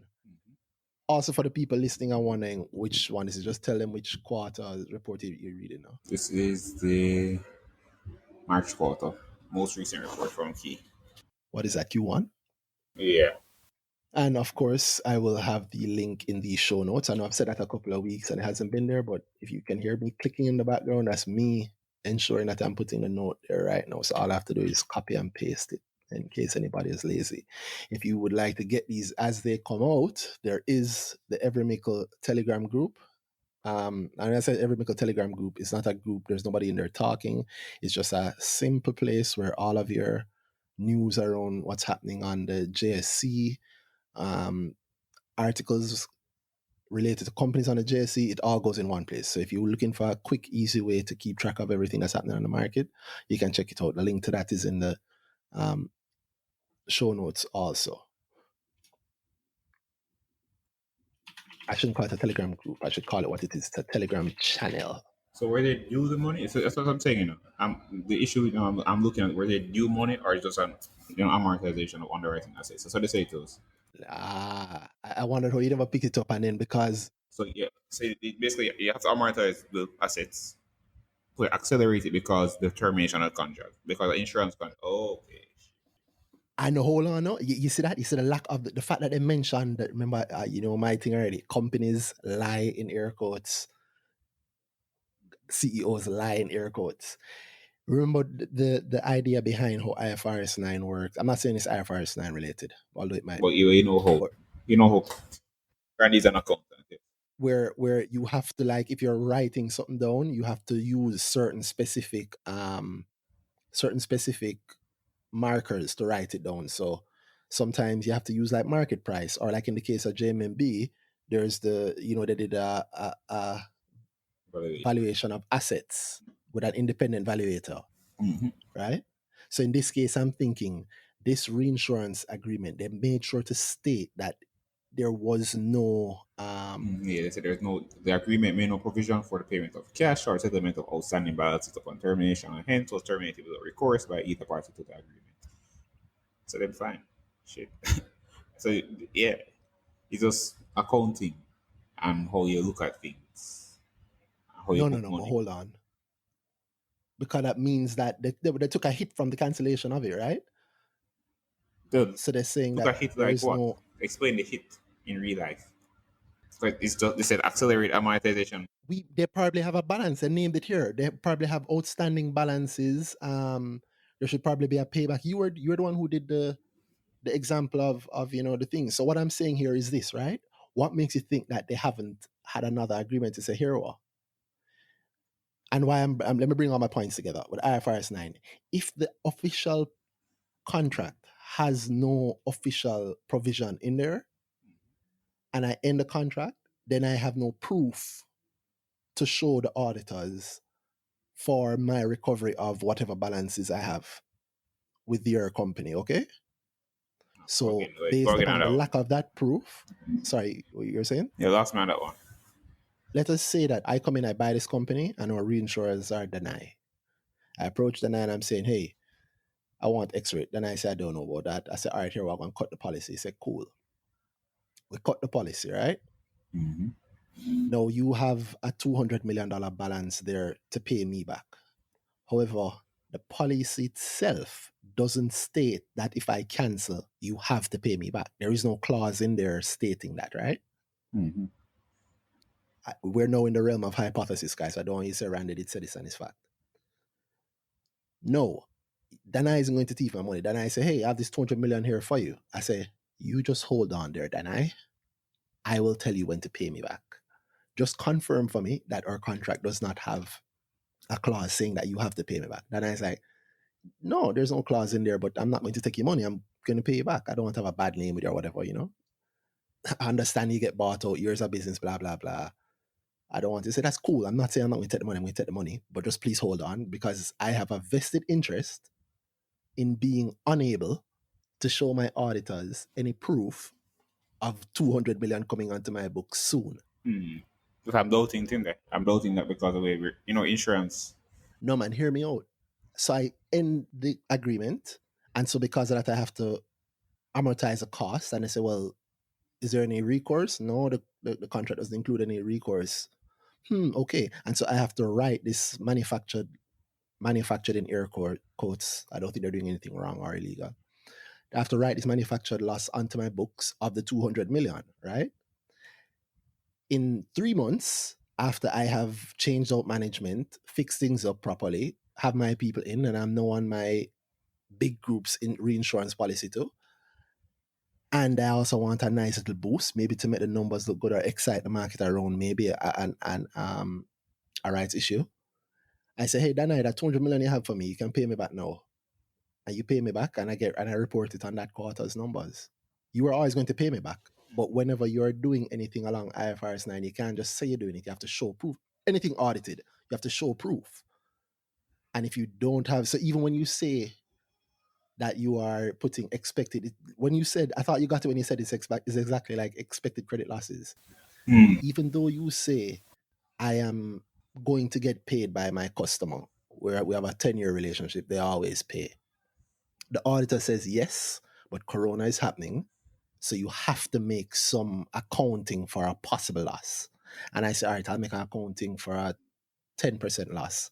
And auditor said, come on now, the industry average for your industry is 30%. And you have to show proof as to why you think 10% is a better number, right? You can say, well, no, look, here's this agreement we have. We have a really good relationship with the customer. But I'm thinking about it differently now. That's what I'm saying. I'm not thinking about it in the same way exactly like that now. But you should, because it's the same principle.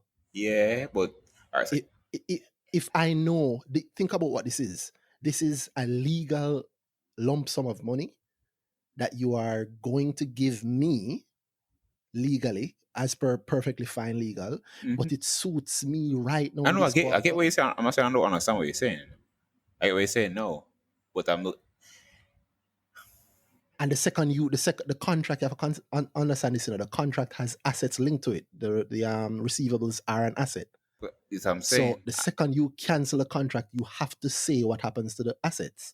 And if you can say, listen, the contract does not, which is perfectly true, the contract does not have any recourse for the recovery of those assets, then as per those rules, you have to take the hit. Just like how with ECL, you have to put the hit on your books. And even when you know your customer going to pay you, you still have to put the hit on your books. And then in the quarter, when the customer does pay you, you get to book a bigger profit and take it back off, right?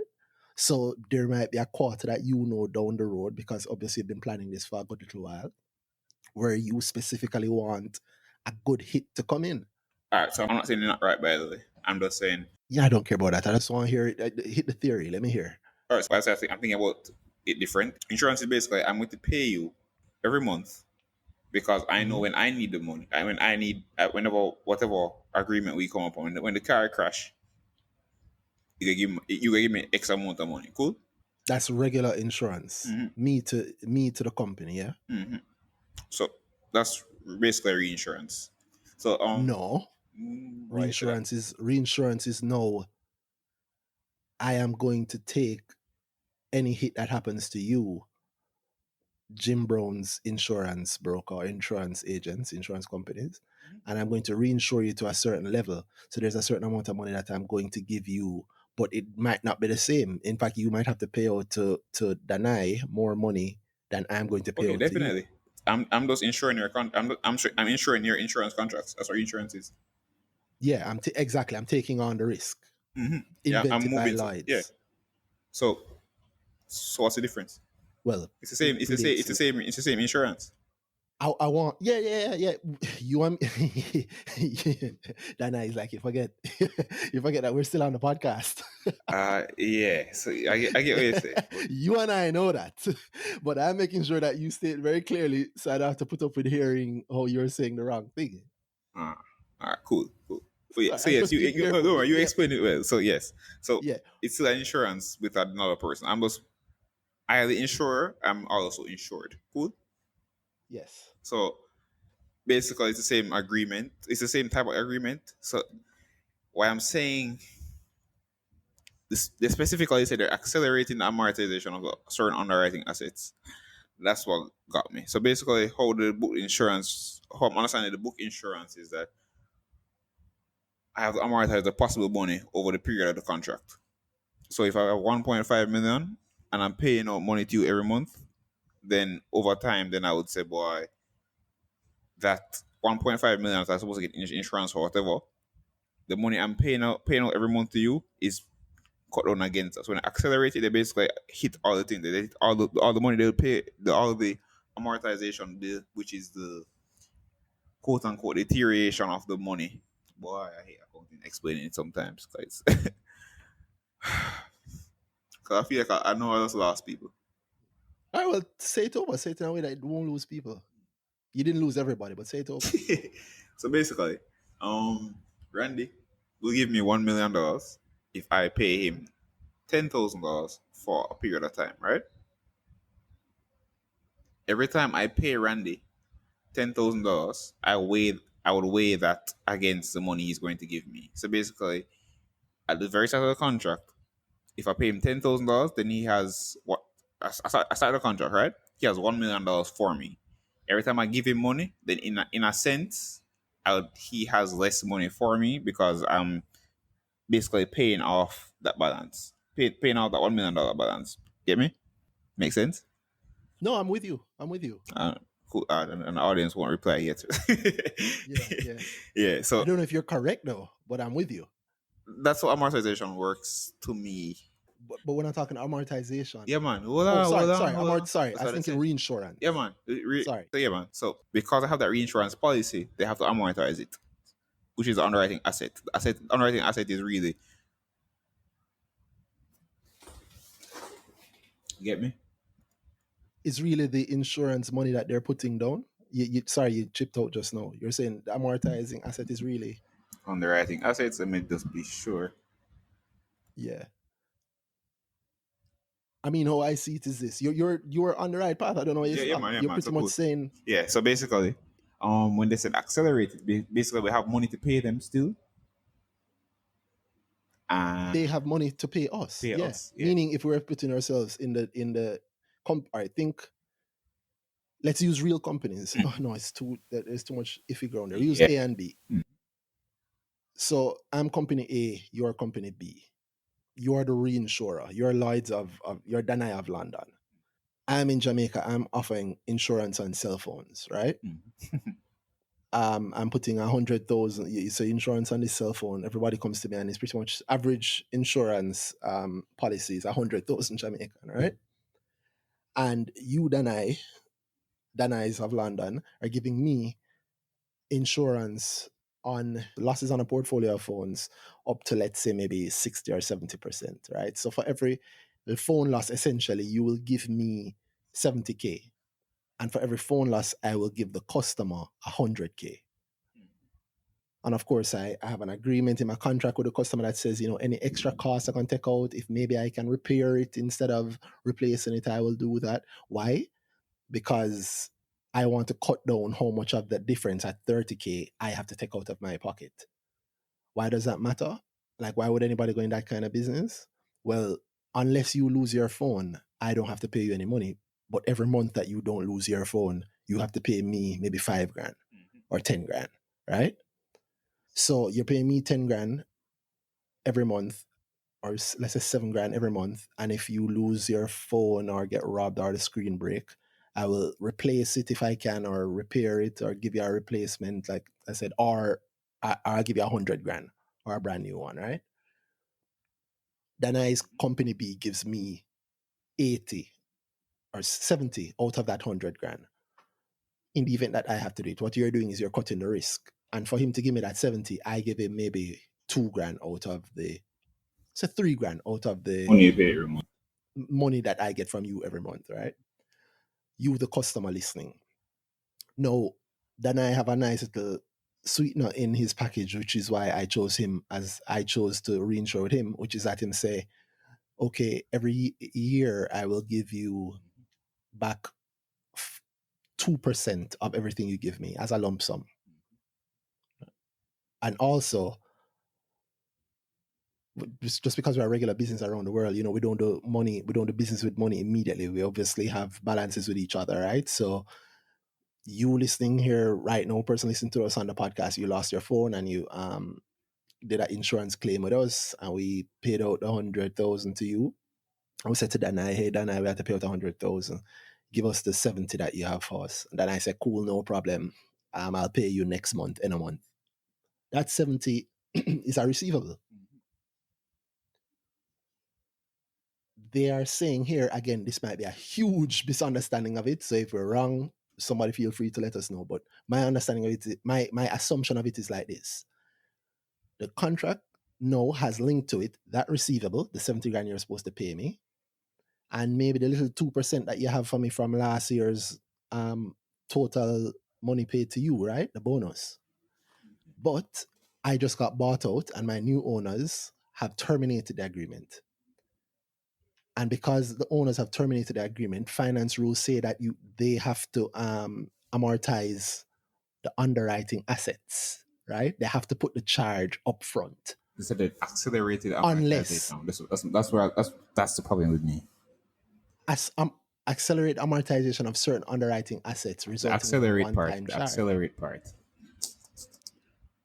Cool. And I get that. Fine. It's accelerate. In other words, they moved it forward. Mm-hmm.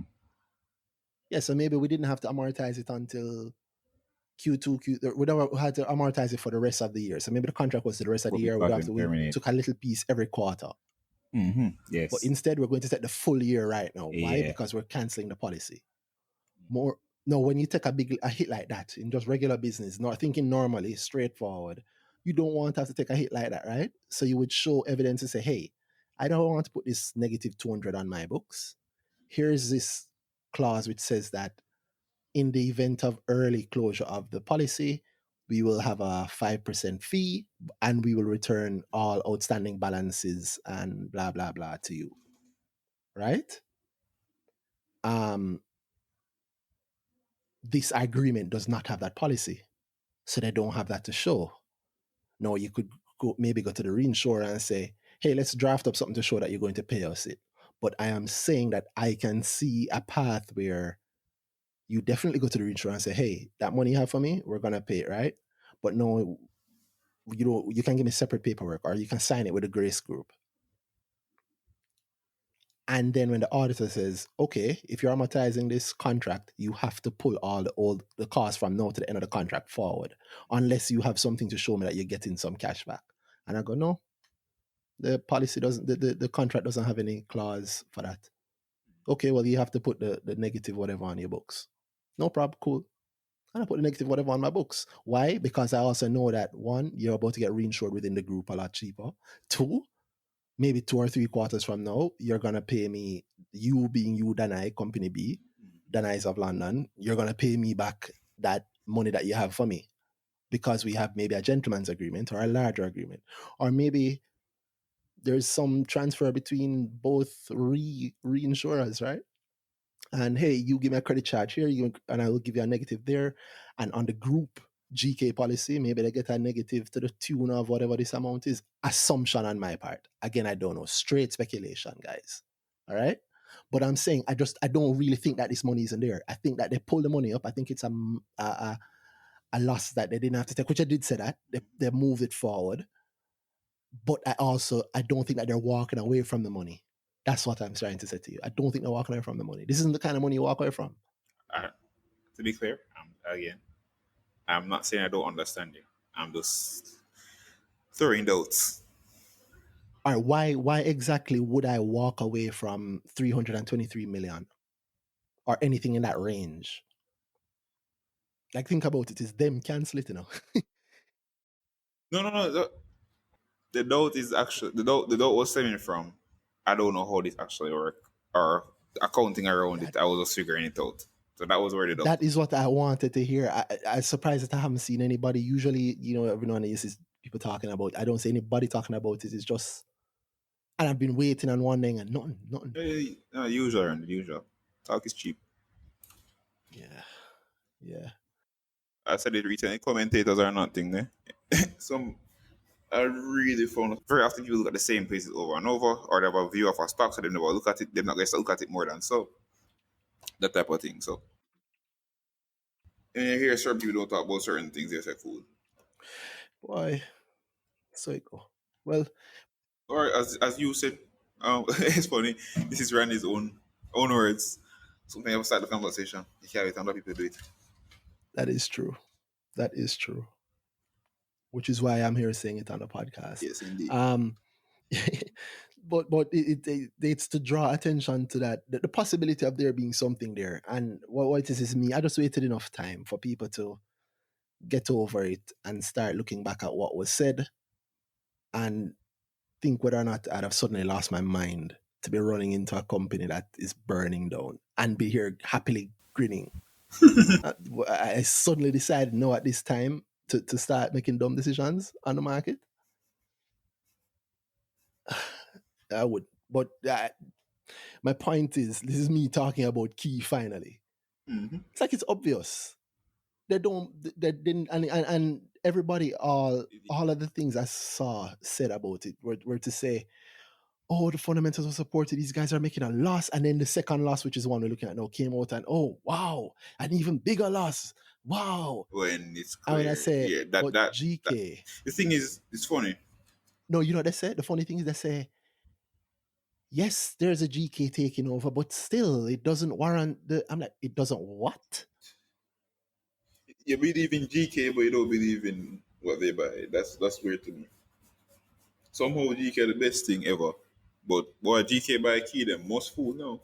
Like you think they're smart until they don't align with whatever. But I don't know. It's common sense, I guess. And then the thing is, it's not like they didn't say a lot of things from long before, right? So it's obvious that there's a lot of stuff coming. And if you look at what GK is, the grow people know this. You look at what they do for money, and who they actually are. GK has what, 2 or 3 insurance companies under them already? Why would they buy one more? No. Granted, yes, mergers and acquisition, but then buy one, a crappy one, and put themselves through hell to do it. And then gave up 5 years of a tax break. Something a mussing or something. They pulled food straight off Sagicor plate over the last year, going under canopy. Hint, hint. Right earlier, I said, the sort of thing to fall under. Unintended, Randy. Exactly. There, there is canopy, which they own 50% of. I don't know what's happening there. Well, you know, But you don't know. if you wait until the race done, you can't bet on the race. You have to look at the early signs and make the move. Canopy is an insurance company. Key is an insurance company. I mean, it's not quite the same The insurance is the next banking, Randy. Say thing. Insurance is the next banking because you grow in wherever the area is that you have the least limits and the most gain, or so you feel. And when you notice everybody's going towards it, it's not accidental. Insurance is the new banking. You cannot, there's only so many more backdated service charges you can hit people with. People complain about it, but you know what?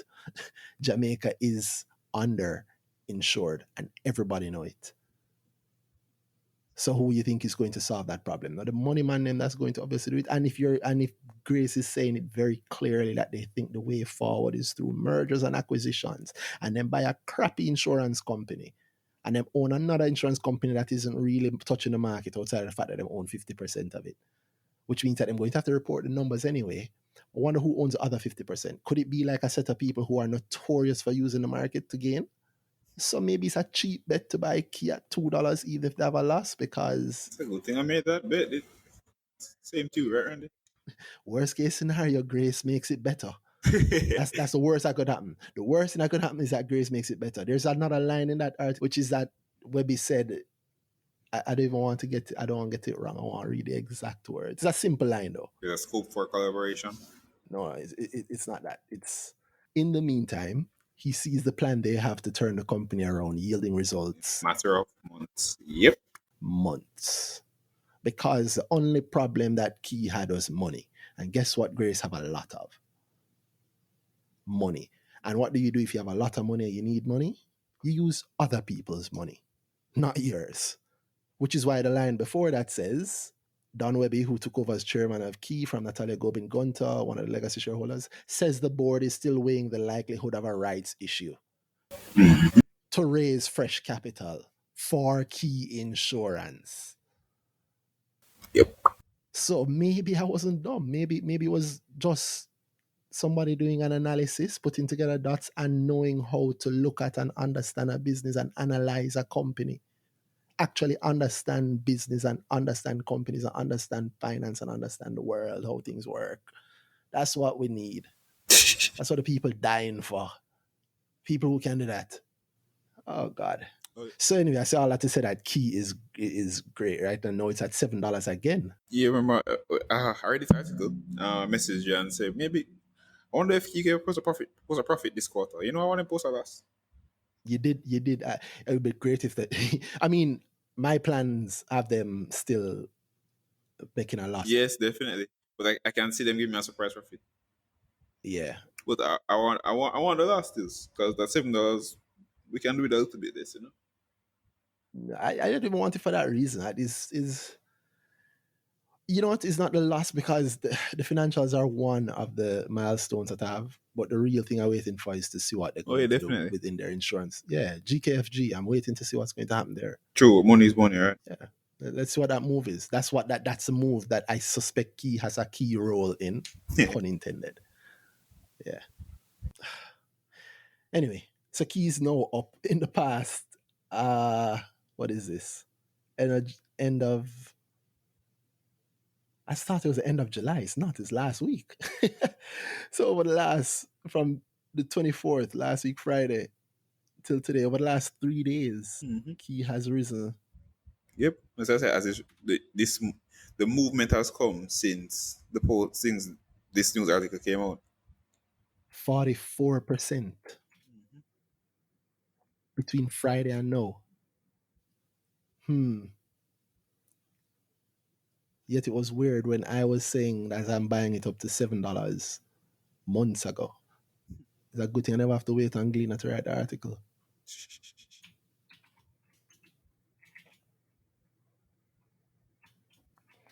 Oh well. What else is nice on the market that is in the QWI portfolio? Big up Q.ja. Yeah, big up QWI. Big up John Jackson team there. David. Stevens. Yeah. What else is nice on the market? VM's numbers came out. Oh, VM number just came out, and yes, I see a reversal of their fortune. They posted some numbers in the first quarter wasn't so hot. They posted a loss actually, $36 million loss. Hi everyone, this is Jillian from financialsensibility.com. That's CENTSIBILITY, financial sensibility with a C.com. I'm having Excel classes in August, beginners, intermediate, and advanced level classes. And if you want more info on what's going to be covered on each, you can find it out on my website and the cost for doing each as well. So it's August 13th, August 15th, and August 17th. So check out my website and sign up to learn how to use Excel or brush up on your Excel skills. See you there. Yeah, we took on a break and we were talking about something else, but we were just mentioning VM. And then you're saying, Yeah, look at the fortunes turned around. They posted a loss in the previous quarter, so the Q1 they posted a loss, and then now they posted for this quarter they posted some profit. That profit is better than, so it's beating same period last year. So yeah, VM looking good. The thing there, I mean, looking at the numbers look good. Cool.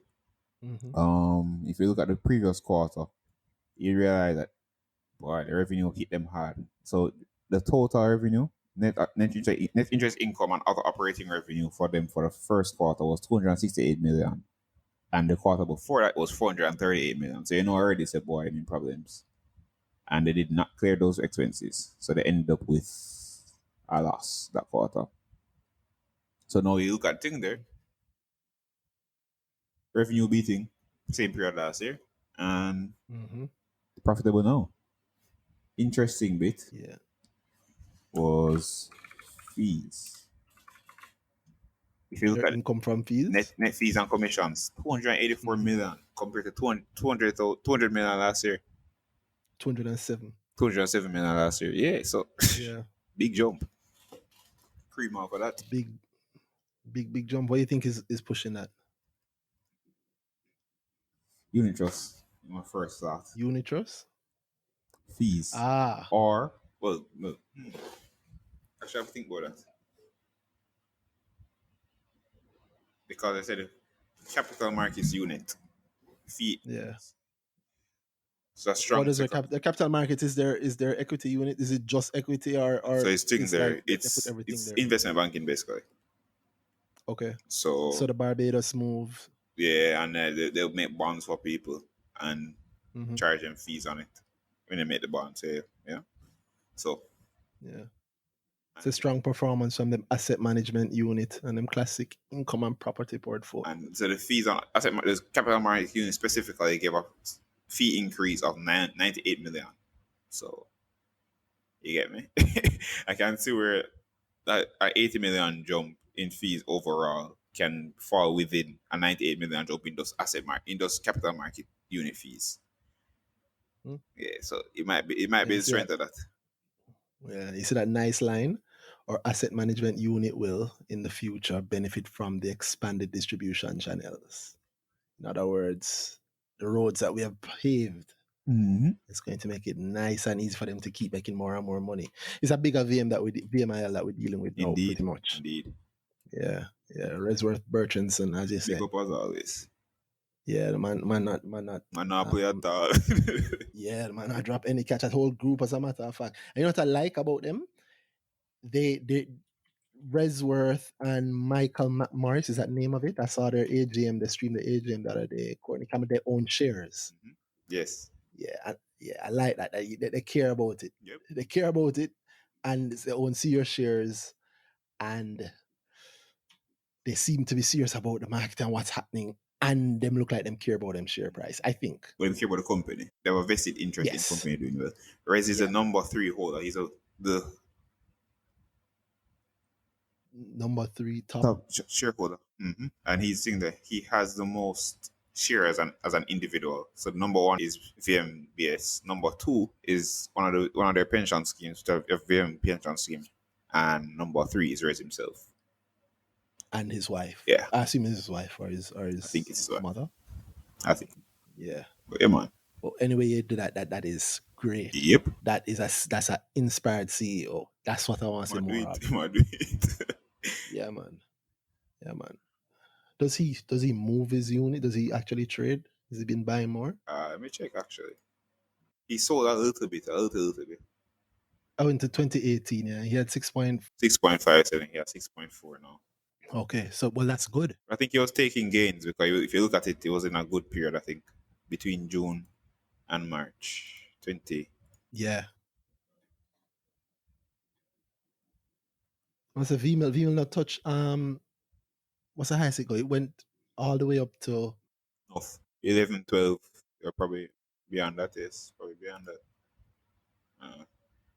13.99, 52 week range. Yeah, I know it went double digits in the past, so you can't knock that. Can't knock that dog. Yeah. Strength. I actually feel better seeing less units and more there. Meaning it says to me that he's active enough. That he invests. That's somebody who knows the market and don't just own that share and leave it there. It says to me that somebody invests that he has less. Invest for reasons. Because with more, it might just be, everybody learns to buy stocks, right? So if you have a lot of money and you have a stake, and obviously he has a huge stake, so it makes sense for him to have a business and care about it like that. So in buying shares in the business, anybody can do that, even if them don't know. But less, especially less, and it's a financial institution and it's an investor, less I like. Less says to me that that's somebody who touches the market and understands the market. Yeah, more of that. Yo, at 13.99, his stake.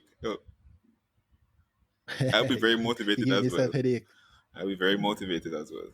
Big up stills Top because 10 headaches. this is growing from $2 little bit, $2.33. Yeah. My share. Oh god. Yeah. This man made himself happy with his own hard work. Right? Hard work pays, guys. No, I'm impressed even more when I see something sold. Big up stills. Yeah, enough. Big up, major respect when I say that. Yep. I think I've been respecting this guy. Yeah. Yes. You have been mentioning him since your days. Yep. Yeah, since before you even moved. What else in the market have we not spoken about in a while? I know we mentioned mail, but we've killed that. More than killed it. Yeah, Indies happened. They don't come back and then again. Right? Mail pack content. Did its expected rise drop and then slow upward rise again? What I think happened was that the people that were excited about it, the noise happened around it, the people that jumped in for the dividend jumped in and jumped back out. But then the natural pull of what they are, how good they are, just has kept moving them up. And who knows that they report soon, no? Yep. Yeah, we have a bunch of reports coming out. The next couple of weeks going to be very, very hot. I won't carry it on too long because I said that we're going to keep these things wrapped up. So you can tell me, Danai, what you are excited about. All right, I'll start. I'll tell you one that I'm excited about, and then you can tell me one. The one I've been excited about the last couple of weeks is T-Tech. Yeah, it came out of a question about which company I think stands to gain the most from COVID, from Corona, and it even came up on that episode. Was with 876 Invest? Yes, it did. I think. Yes, yeah. Well, people wouldn't have heard that part as yet. So you guys hearing this before you hear that part. But it came up with them. So big up 876 Invest again. And you guys will hear more of it, but like so we don't want to bore you with it too much. So we'll be chopping those up and sending them out. Still little by little. Sorry guys, the edits on that one are hard. There's a lot of background noise to get rid of. Anyway, T-Tech is a company I think that COVID-19 listed company that I believe COVID-19 might actually end up having the best effect on, at least in the definitely in the near term, because One, everybody know about them, but nobody really pays attention to them. So they're mostly ignored, have been ignored. Two, the operations, they were slow years ago. I think they brought in that newish guy, I don't know if he's still new anymore. Their CEO, Chris Record. And since then, without number, I've seen a heavy investment in the business.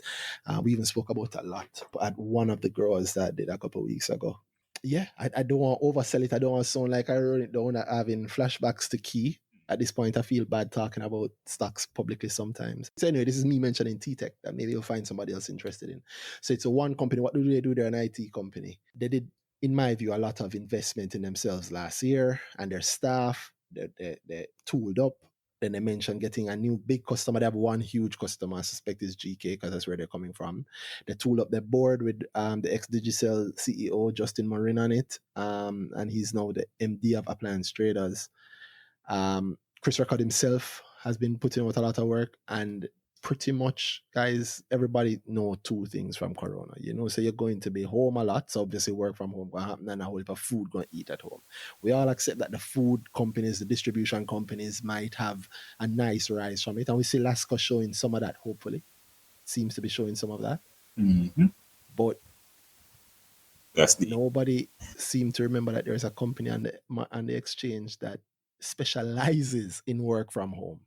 In fact, set themselves up internally to be almost 100% work from home from long before Corona. And then Corona came at the right time, all them started to help all them clients, them companies. We all talk about how backward Jamaican companies are tech-wise. T-Tech has been talking about how they have been modernizing and helping to modernize their clients and partnering with them. And they say openly that they've been so busy helping their clients get into the new work from home methods and setting them up with new work from home software, servers, migrating their clients to a digital workspace and work style of working, which is their business, which means that while everybody else was balling, these guys were working hard. I believe the CEO even said it in his report that their team has been kept busy throughout this season.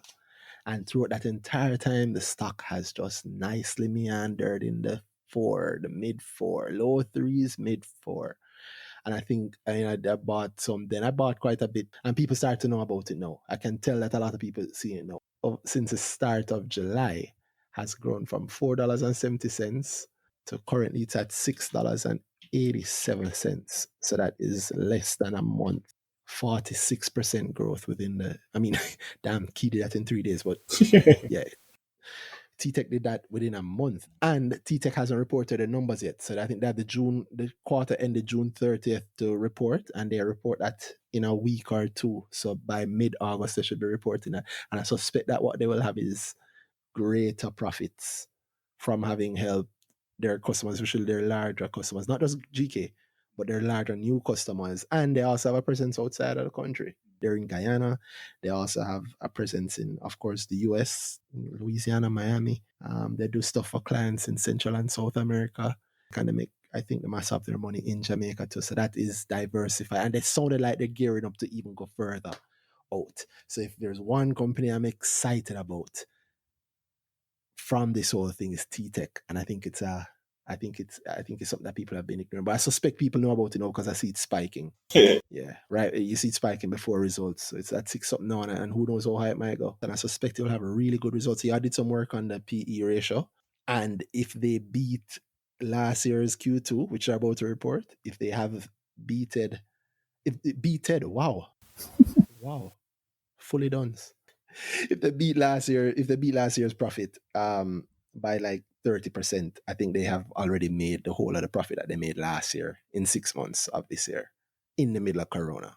So that's why I'm excited about them. And outside of that, the concept of the company and what the company provides is so necessary and so normal in terms of the new way of working. I'm not just talking Corona, just in terms of tech being, every business being tech. It's just the normal, and I want to say they're the only company on the exchange specialized in that. Technically, PBS is kind of in that, but PBS is a much different beast than T-Tech. So maybe PBS is more like T-Tech in the 10 or 20 years from now. because with a heavy spread and heavy footprint, right now they're in the growth stage. So, of course, we don't buy stocks where they are, we buy stocks where they're going to be. I'm excited about where T-Tech is going to be. So that's one that I am excited about. How about you, Danai? I think mine is no surprise. Don't say Cygnus. The surprise bus already. Actually, the excitement bus already. I spoke about it on Twitter. Seprod. Seprod. Oh, yes. Yeah. The long call. Yeah, man. What did you tell me about Seprod? It's not this year. Not this year, no. Oh, way back. You call this specific rise from before they were publicly talking about the sugar. Mm-hmm. We used to look at the sugar and say, boy, really beating them bad. And we saw they spoke about it in a weird way where it used to be like, boy, it's bad for us, but we're going to continue pushing for it. So we thought at board level there was a lot of interest in keeping the sugar on the books because they really wanted to make it work. But boy, yeah, there was a time when they were trying to lobby the government to get the losses, to get like move the tax credits up. I think moved across the group or something like that. Get the tax credit across the group. Yeah, that's a long time. I feel that's either a year or two ago. So it's been a while. But specifically, as I spoke to on this podcast, was the sugar coming off the books and being compared. So when the comparative period started coming, so after the sugar is come off totally, the losses run off, operations gone, no more paying out heavy money to the no redundancy packages really paying out anymore. Then we're going to start seeing, comparative period, boy, we do have this $330 million sugar loss on top of them. What's the product on top of that? They started streamlining operations with the Betty. They got Betty from Nestle. And then now you see them moving back into the deal with Nestle where they think that Nestle big worldwide is a big in the milk game. Nestle is doing milk now in Jamaica. So everything on top of everything coming together. They had the milk plant. So the dairy plant in Bagwalk, I believe. They bought it from Nestle, they retooled it, they fixed it up, and they said very specifically that they think there that they have a lot of space in there for our current operations. We don't feel the space. We plan to move more people in there and rent it to people who need it. And now I see that Nestle and them now saying Nestle said that they're going to that co-manufacturing agreement. I could be wrong, Yeah, man, that's cool. I'll find it. But basically, Seprod, yeah, they're looking good. And with the way COVID set up, people are more at home and it's not that thing there. So the type of products they think, so look at what we think already and the type of products they push out, the water and stuff. And the heavy consumption of bottled water wasn't necessarily at home. It was really party keep, events, hotels. It's everywhere. But I don't think the home thing was where most of the market was. Drinking a regular 500 milliliter bottle of water at home. I don't think that's a regular consumption for people of water. Speak for yourself, bro. most of Jamaica. No, I drink water all the time. It's just actually I have bottled water. But, nobody. But you're right. Nobody's bougie like Randy and buys 500 milliliter bottle by the case. Well, I need water as long as I'm alive. So the NWC helps us out with that one. Us normal people are with that one. But you forget all the Spain life go. And what do you mean? Water go regular still, so I have no water right now. More like I said, water come back every now and then. Water come back regular. Yeah, boy. It's been feeling like that since Corona still. Every now and then water gone for the longest time. And I guess they figured, my home said not for bed, right? Right, NWC? Right? That's what you think? Seprod. I was comparing Seprod, so they're both in manufacturing, they're in food, but the type of goods they give. So after the products are home consumption items, so consumer items. So yeah, people home. So I'm not seeing where they will fall. There will be a fall. If anything, they benefit to some degree on some items. So everything comes together. Seprod looking good, and they posted some good numbers, which was in line. I was going to message you the day before and say I think I even messaged. We spoke about Seprod before, even before that. One away in our chat, I was saying, boy, look, I think they're going to look good.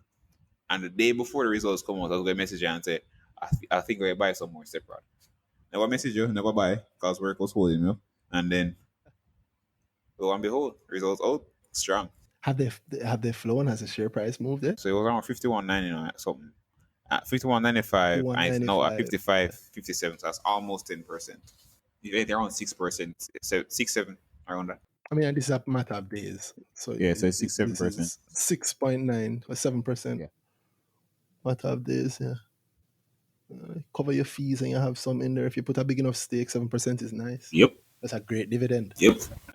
I'm still bullish. So You can buy in and have jumped out at this level and you'd have made more than most dividends. yep. Yeah. Speaking of which, I do in advanced grow. We did short-term investing last month.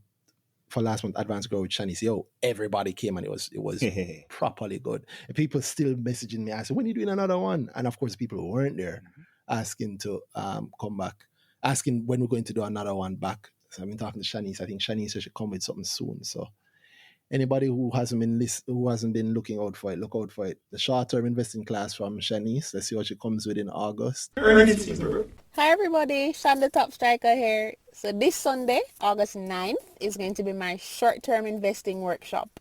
It's going to be a nice, not too complicated, interactive online workshop where I'll go through my short-term strategies and the tools that I use to make these striker moves. So if you've heard about some of my market plays and you want to know how you can successfully make them, or if your portfolio taking a hit right now, you want to see if you can learn to trade against the market volatility to rebound on some of those losses, then this is a workshop that you'll definitely like. The cost is $65 US. You can register and pay at everymickle.com/technicals. The link will be in the show notes.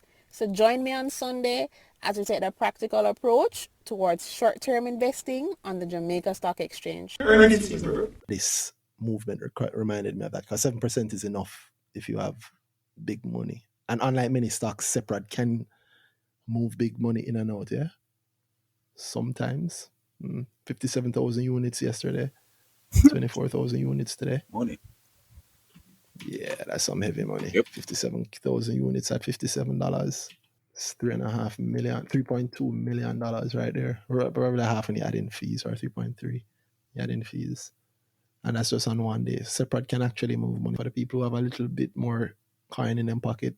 But separate with those numbers that you come up with, Danai. I mean, you slightly mentioned it when you touch on the milk, because we were talking, one of the things we used to talk about, was it either last year or the year before, from the original gem, big up the original gem, with the export opportunities for milk. Yeah. I know we see them doing it, right? They did the very first export recently. Very first export. And if you look at the export number, actually, their total revenue for the period includes export sales of 945 million. 945 million. Last year that was 807 million. So they've added 130 something million of export in this time. Wow. Yeah. So something going good. Wow, how much money used to come from the sugar? Too much. Go back and look at a comparison of that. Yep, exactly. The quickest thing I can draw for the sugar is the sugar losses. So 330 million around there.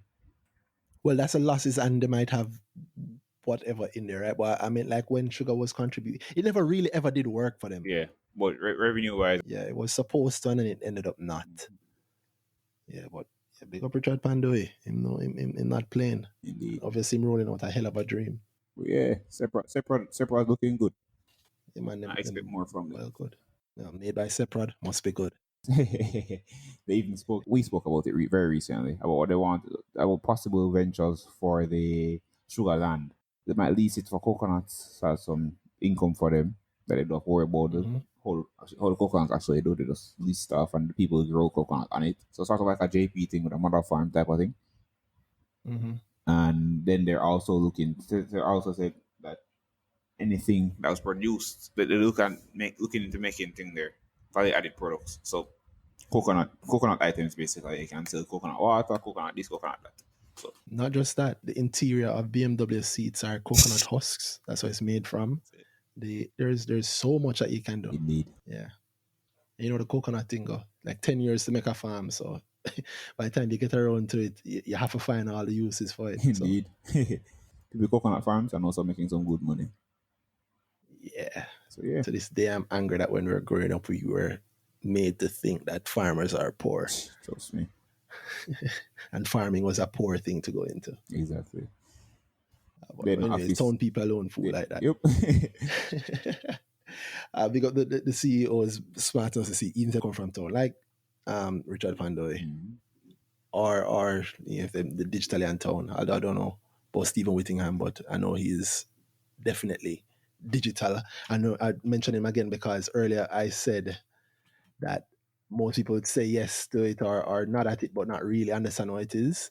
And quite timely, these guys are smart. Quite timely, there's an article out today in today's Gleaners. I'll put that in the show notes also, where it's talking about GK refreshing their digital transformation strategy and what it means. So it's a good little idea. So it's in the show notes. You can read it to get an idea of what is that it means, and you can realize that where they're putting, what they have put Stephen Whittingham in charge of is a major thing for the group too. Like them point out the moves that they made and the lessons they learned from trying GK MP and looking now into the problems that they know will happen in future with the financial side of the business and the benefits from that. So stuff around like know your customer and how even knowing your customer, and this is me adding to it, so let me not misquote. I'm thinking ahead here, thinking that even how knowing your customer through one part of the group allows you to sell maybe a service in another part of the group to them, so on and so forth. And they actually touch on some of that. They touch on KYC and the high-low chain, which is under GK also, and how, the initiatives that they can push to get them going. So big up him too. That article is in the show notes, and big up the rest of the CEOs who helped us make profits in the time. I feel like I'm forgetting something specific that I want to say before we wrap. You have anything you want to say before we wrap the night? Not really. I know you had a birthday the other day, so big up that. I have one every year. But there's something else. It's going to bother me. I'm so sorry. Yeah, well, it'll come to me. Thank you guys. This has been this week's earnings season. Another nice one, I think. Just myself and Danai. I hope it's good enough for you. We'll really put in a little review. I remember what it was, Danai. Half year mark has passed. One, we don't say nothing about. Well, we haven't finished the review, but I think we said from early that we definitely would have taken a hit in Q1.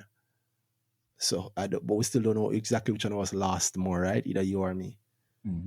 Maybe we can get a do-over. But what I did want to say was that I think the June report for the main market is when I realized the value that we put out here, that's not a normal thing. In a market of 87 companies, more than 87 options on the market, but 87 companies, and 6 stocks have gone up year to date. On the main, that is. Pulse, 138 Student Living, Key Insurance, Epley Limited, Kingston Properties, and Portland JSX as at June 30th. And we call half of them. Pulse, against the crowd, 138 Student Living. We call here earlier, big up Miss Jilly J. Key.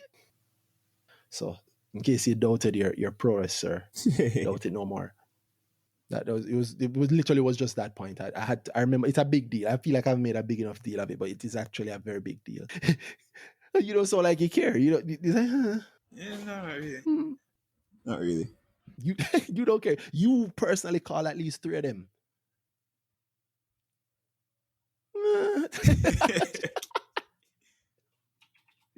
I'm going to have to edit out the whole of this. I just a goodbye. But it's a big deal. It's a big deal. It should be made a bigger deal of. If in the middle of a recession, you have a trader there are only 10 stocks that go up, and you have a trader who find 3 of them alone. Like his picks is these 3 picks. That's a big deal. True. That's funny. Maybe you can tell my boss. Well, unless you have anything else, I'll wrap it. I might even just chop that out. But that is actually a major thing. Indeed. All right, guys. That has been on our earnings season. I'm Randy Rowe at RTO on Twitter. And I'm Danai at H.ja on Twitter. See you guys next week. Yeah, guys, big up.